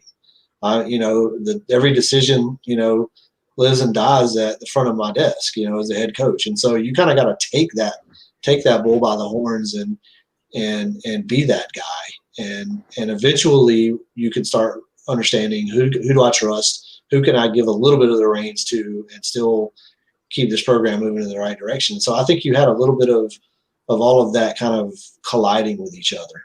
You had Kirby not necessarily trusting his coaches and also not necessarily knowing where he should start trying to trust anybody. And I think when Monken came in, like you said, he had the chops, he had the resume where Kirby could say, all right, I'm going to kind of let you make the decision and I'm going to woe back a little bit. And so I think you're kind of seeing those two things kind of come together at the same time. And hopefully, we're going to be the benefactor of that next year. Yeah, I mean, we had a kind of a screwed up season, and then we kind of started catching our stride late in the season, which is kind of what you want. You kind of want your team to start hitting its stride later in the season and peaking then. The Trenches, I screwed your name up, dude. You'll have to fix your Twitter handle. Man. Don't sweat it. But I think that given a whole full year and an off season to let Todd Monken really wrap his fingers around this, because now Todd Monken can turn around and look at Kirby Smart and go, see, do it my way. Look at what happens. And Kirby Smart can't really say anything because there hasn't been a 400-yard passer, even when we've been playing against terrible cupcake teams, since Aaron Murray in 2013. Yeah. Other teams around us, like Florida, are having quarterbacks that are throwing for 400 yards multiple times a season. Alabama did it. LSU did it. Florida did it. And it's like, dude, we got to fix this. Well, and I think that Todd Monken is getting us there. You look at Kirby. Kirby's already put some onus on Monken, right? I mean, I don't know if you remember back. I don't know if it was a post-game press conference or whatever, when Kirby was asked about he gets asked over and over and over again about the JT Jang, Stetson Bennett conversation. But I think it was after, was it the Missouri game? Was JT's first game? Wasn't that right? Yeah. I think it was after that game. They asked him again, and he finally broke down and said, look, every coach in the room, he's like, I ran it by all the coaches. It was a collective decision to let JT sit the Florida game and to start him in this game. And there's people in that room that have way more experience than I do. Obviously he's referencing Monken, and he's basically saying that Monken agreed that we should not have played JT Daniels until now. So you can see Kirby already starting to put a little bit of responsibility or offloading some of that responsibility onto other people. And so, hopefully that was him just kind of trying to save face, because, I doubt that all the coaches were on the same page with not playing JT. I imagine those coaches meetings were probably pretty heated about that topic, especially when you have JT at the same time coming out saying, hey, I was ready after the Arkansas game, man. I was cleared, ready to play. I was just waiting to be told to play. And so, what could have been. if You he know, was part of the Florida game. I think a big part of that. I think a big part of that was Kirby Smart wanted Stetson Bennett to be the guy, but then Stetson Bennett just proved that he wasn't the guy. And Todd Monken's standing there going, "All right, look, we gave you boy every chance we can. Now we got to go play some damn football." And then he put and I'm gonna tell you right now, the players, bless their hearts, because they had a hard time keeping their mouth shut. Right, because when you can see what JT Daniels is doing in practice, and then you see what Stetson Bennett is doing in practice, you got to be going, "What in the hell is going on over here?" I'd have been mad. But I mean, I don't know. But even mentioning what you were, with Monken coming into this year,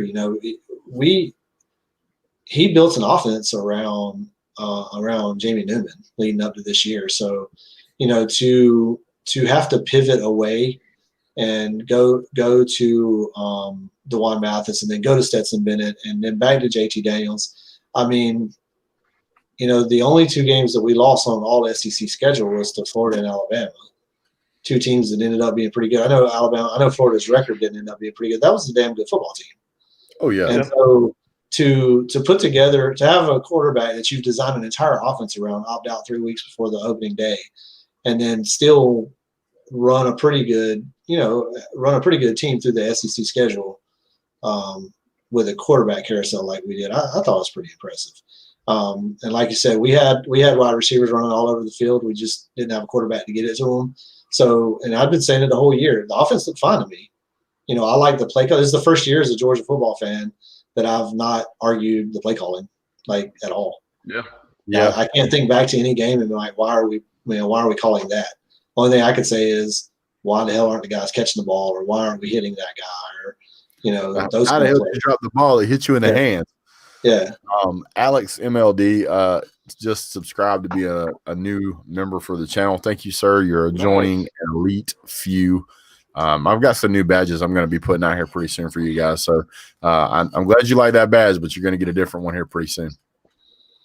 And the longer that for you guys that are watching this offline, the longer that you are a member, the different color it becomes. It gets to, I think red is the final color, but you have to be a member for like a year to get that one. I think Trenches, I think yours is already gold, isn't it?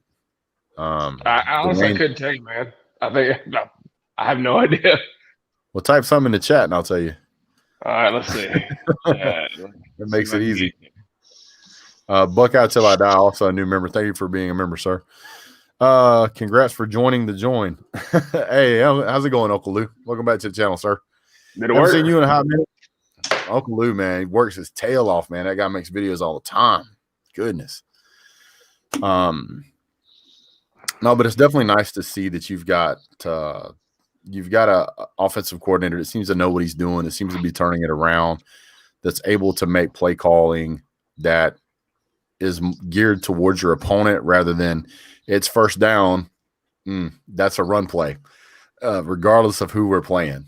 So the only thing that I would say right now is I don't feel like the offensive line can create the types of holes that we've been able to create in the past. And I don't know if that's just from a change of mentality of how we're running the offensive line, whether it's a lack of talent in the offensive line or, what the issue is there. But it seems to be a little more difficult to run the ball. Yeah.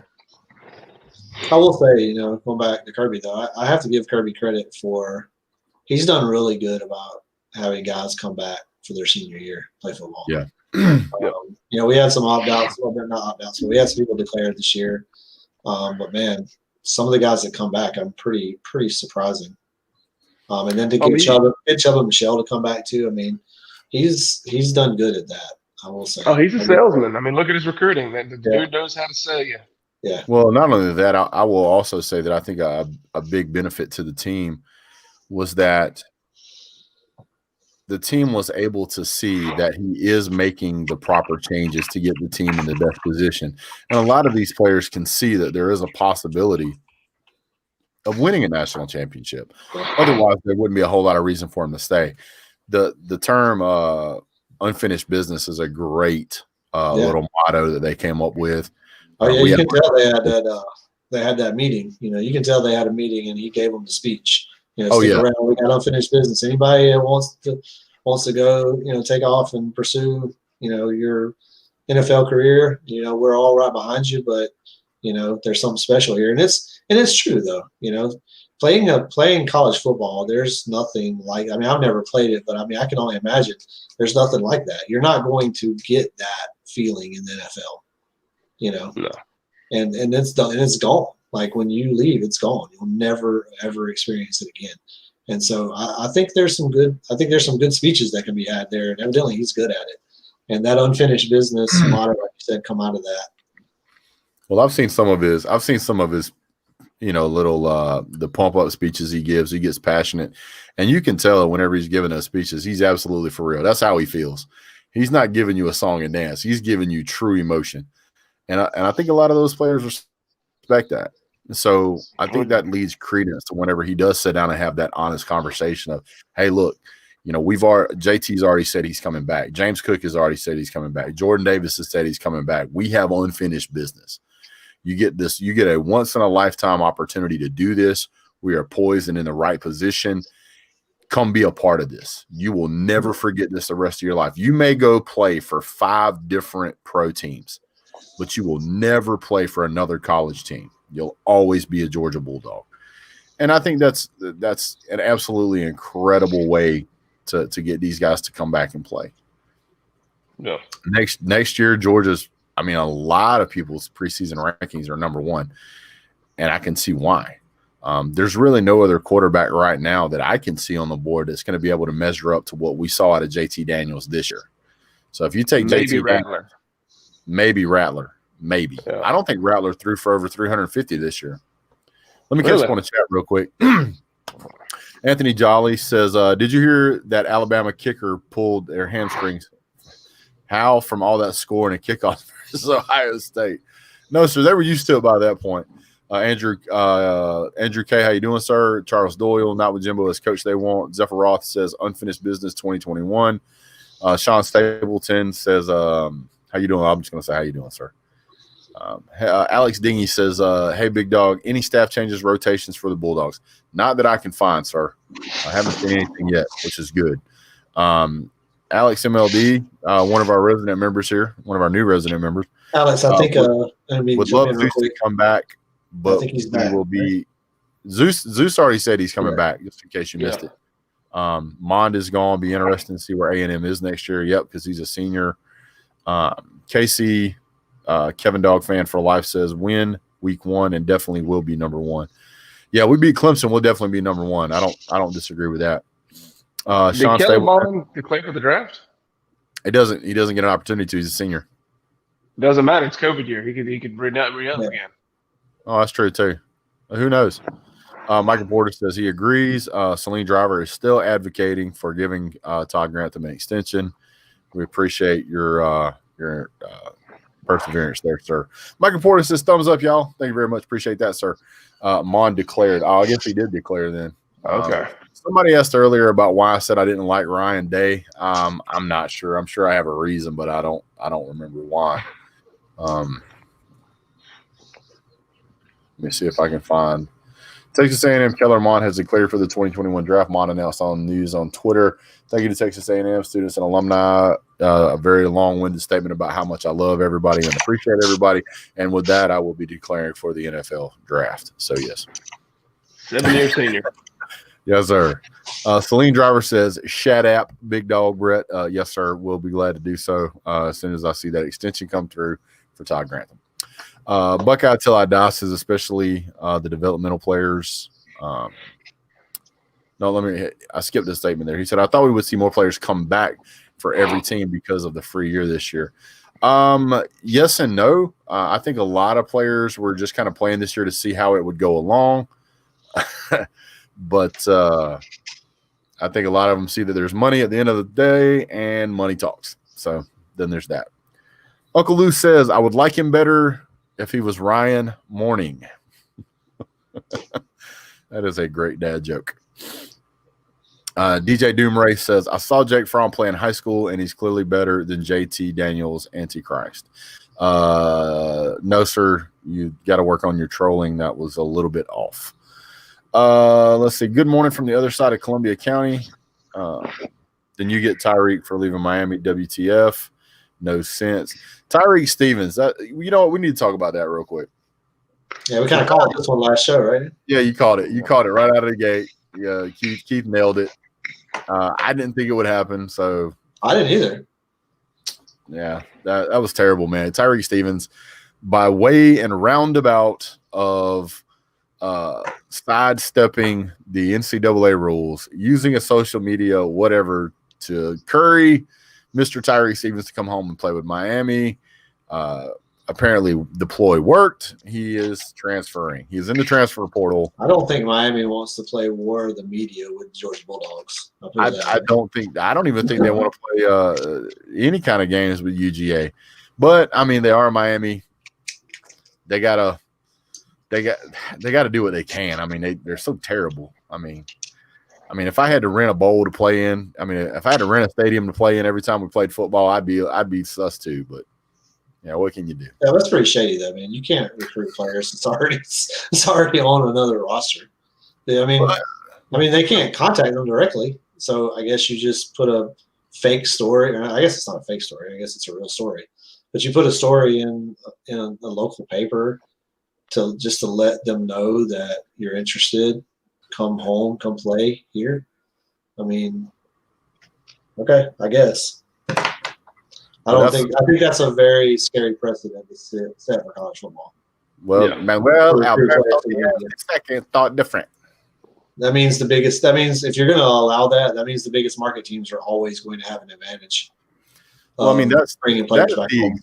That is the exact reason why there are so many recruiting rules, is because they try to give the lesser schools with the smaller budgets, the lesser notoriety, the ability to compete with the Alabamas, the Georgias, the Floridas, the Clemsons, the Ohio States, the Texas, they try to give those guys an opportunity to compete. That's why all those rules exist. Otherwise, it wouldn't matter. So, but Miami, I can assure you, does not want to get into a you-know-what contest with UGA media outlets. No. I mean, it won't even be close. Celine Driver says, Miami is an irrelevant dying program. All their fans are living in the past about 20 years ago. Frankly, it's sad to see. I would concur with that statement, sir. I'll put that on a T-shirt, but it's just too long. Alex Dingy says, yeah, they should have, but they had a good year. Shameful behavior at Mississippi State bowl game. Absolutely shameful. Yes, it was. Yes, it was. Jesus. Miami just got a transfer from Georgia and OU. Well, who knows?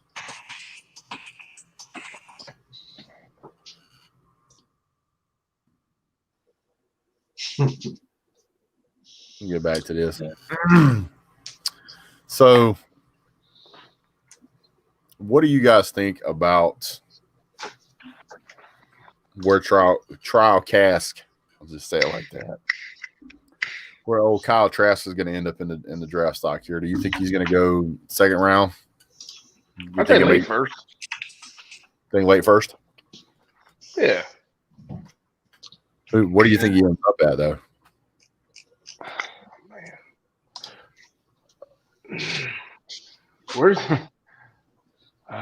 Where's Dallas drafted? They're way too far up to get him. I don't know, man. He'll sit for a year no matter where he goes. I think at least a year. I think he'll probably go second round. I'm thinking he's a second rounder. I don't know. Yeah, after you get past like those first 2 or 3 like upper echelon quarterbacks, the other quarterbacks they always fall farther than you think they're going to. He could go round 2 to Dallas. Because Dan Mullen's already built them one quarterback for Dallas. Might as well get the other one. They got a slew of quarterbacks at Dallas, don't they? A slew that they can't play. That's where quarterbacks go to die. I would also think, because I do a lot of connections when it comes to the draft. Who knows who? I wouldn't be shocked to see Mac Jones go the end of the first round or mid-first round to New England. Yeah. Just because that Belichick, Saban, connection there. So Celine Driver says Trask was let down by his defense for the most part. I agree with that. I agree with that entirely. I mean, Kyle Trask clearly had some arm talent. I would love to have seen what Trask could have done if he would have had Devontae Smith on the team. That would have been another fun game quarterback to watch. Because Trask got some wheels, man. Trask can move. Yeah, I mean, I think he'll do fine in the NFL. I mean, he's that caliber quarterback that these teams are building around. Yeah. You So can't forget about is it the North Dakota State quarterback too, Trey Lance or whatever. Yeah. He's gonna go in there somewhere too. I think the BYU kid. Yeah, he's gonna be a first rounder too. So I think, like I said, I think if Fields comes out, I think you're looking at Trevor Lawrence, Fields, Zach Wilson, and Trey Lance are going to all go above Mac Jones and Kyle Trask, in my opinion. Yeah. Which maybe slips them to the second round, maybe. I don't know. So Kevin, Dog Fan for Life, says, where is Jamie Newman getting drafted at, Big Dog Brett? He's not. Right now, it is hotly contested whether it will be Pep Boys or Red Lobster. I'm not sure which, but one of those. Yep. I would be highly surprised if Jamie Newman gets drafted at all. With this set of quarterbacks coming out, there is no way I would throw my hat in the ring this year. That's why I'm surprised that you said Kellen Mond declared. What are you doing? You don't maybe wait till next year to go in, to where you can actually get drafted in the first 4 rounds. I don't think he wants to be another Chris Winkie, right? I mean, this is going to be like 20-something years old, 27, 28 years old, coming into the NFL. You know. Hey man, it worked for Florida State. Go for it. Let's say Trask didn't exactly have chopped liver to throw to. Maybe not quite the Slim Reaper, but our receivers were top notch. You guys had a couple of good receivers. There's no doubt. But if you had Pitts on that team with Devontae Smith, that is a whole nother animal, sir.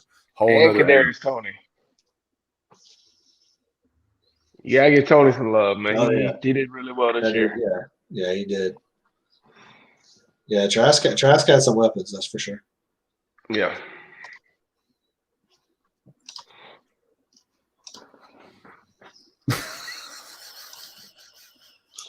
Oh man, come on, dude. I'm gonna get my computer out next time. My hand is in my hoodie, and I'm giving you a finger. Why don't you guess which one it is? Can you read between the lines for me? That's all I want to know. What's sad is with it on the phone, I can't even put a comment. Yeah, we'll get you hooked up, man. We'll get you hooked up. Yeah, that was dirty. Man, has it been 2 hours already? Good night. I'm not going to lean in to find out. Well, I'm sure I'll get you some other time. I might put that on a t-shirt. I can make Trent lean in. Oh, that don't sound good at all. Celine Driver says he's got to go. We appreciate Celine Driver. For those of you on the channel, if you're watching this after the fact, you don't know who Celine Driver is. Celine Driver is the guy who frequents the channel here. He's a great guy. Been on his show, been on my show. He does a Wednesday live show, talks about college football. He also does a lot to do with watches, and he's really, really knowledgeable. So if you get a chance and you enjoy some of the finer, gentlemanly things of watches and that sort of stuff, go check out Celine Driver. He's got some really good content, very knowledgeable, and also responds to people really quickly too. Cowboys didn't have a quarterback this year, and they fired their DC. Well, it's the Cowboys. They basically have unlimited money, so they can do what they want. Well, it's good. We got 277 more days till Georgia kicks off. Yep. I believe Trenches here has a channel as well. I do. I'm going to start uploading some videos here shortly. within this week, we're gonna start getting some new ones up. Yeah, start getting some new ones up, man. So people start enjoying your content. Trenches always has comment. He leaves comments in a lot of my videos and stuff. So if you guys want to go check out his stuff, hit that over there. Jeffang Yangrin says, I hope I said your name right, sir.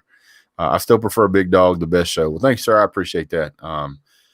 Clearly, we got to get you some better glasses and some better earphones. Because, yeah. Oh, yeah. Celine also, he likes Ford Mustangs for some reason. I'm not sure why. But he thinks Ford Mustangs are just great. Thus the name Celine Driver. I believe it's kind of a running motto in his family. I think there's quite a few people that have Mustangs and he knows quite a bit about them. So if you have any questions, reach out to him on that. Ellinger reminds me of a rich man's Tyler Watts. I can see that. He got a good coach coming his way.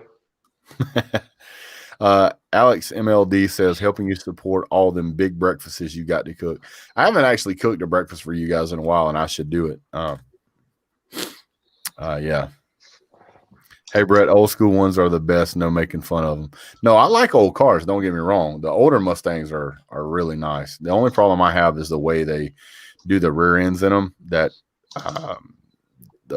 I forget the exact terminology, but basically the way that it shifts power away from a wheel instead of shifting power to the wheel causes them to spin out pretty easy. They're not. I don't know. Yeah. Devontae Smith reminds me of Allen Iverson because Allen Iverson played football in high school. What? Oh, I just read what it said. It's called being a rear-wheel drive car. You know what? I ought to make a video on how all that works because those cars all the time. The way I'll show you later. I'll show you later. All right, guys, let's run over 2 hour mark. I got stuff I got to handle in the morning. I'm sure you guys do too. I know Trench just works his tail off every day. I know Keith, he spends a lot of time at his job as well. I was working tonight until 8 o'clock, so is what it is. All right, guys, thank you so much for tuning in. Don't forget to hit like, subscribe, share, send it to your friends, send it to your mom and them. We're going to be doing some more videos here soon. We're still going to do our weekly video. We seem to be able to eat up quite a bit of time just by talking about almost nothing. But we get it done. We're also going to be talking about the next week. We're probably going to do the final postseason rankings. I'm going to put together a list of what I think the top 10 teams are going out of the season, and then that's going to be a separate list to what I think the new preseason numbers are. So we're going to have a top 10, and I'll get with Trenches and I'll get with Keith, and we'll get together a number, and that will tell us kind of comparatively what we think the top 10 teams are. Also going to look at recruiting. We're going to look at, and this is part of the offseason, we're going to look at recruiting for all of the top 10 to 15, maybe even 20 teams. We're going to look at, who's signed, who's declared for the draft, and so forth and so on. And we're probably going to throw in a little bit of NFL stuff. And to be quite honest, it wouldn't surprise me if we end up talking about some baseball stuff too. So I know Keith's a big fan of baseball. Right, for sure. He's obviously dragging me into more and more Brave stuff. I really got into watching the Braves this year. I got really excited. It was a great year for the Braves, and hopefully, very much hoping we can go to a Braves game. Man, or multiple. I'm a season ticket holder this year. So. Oh, congrats, man! Didn't know that. Nice, dude. Yes, sir. Braves are a very fun and young and upcoming team. If you don't know much about Major League Baseball, and you want to take an opportunity to start off, this is a great time to start watching the Braves. The team's very young. They have a lot of talent, and they are really good. So it'll help you get interested in the team pretty quick. All right, guys, that's all I got. You guys got anything? No, we're good, man. Become a member. Yeah, become a member. Don't forget to like, subscribe, share, and become a member. You guys have a great day. God bless. Go Dogs.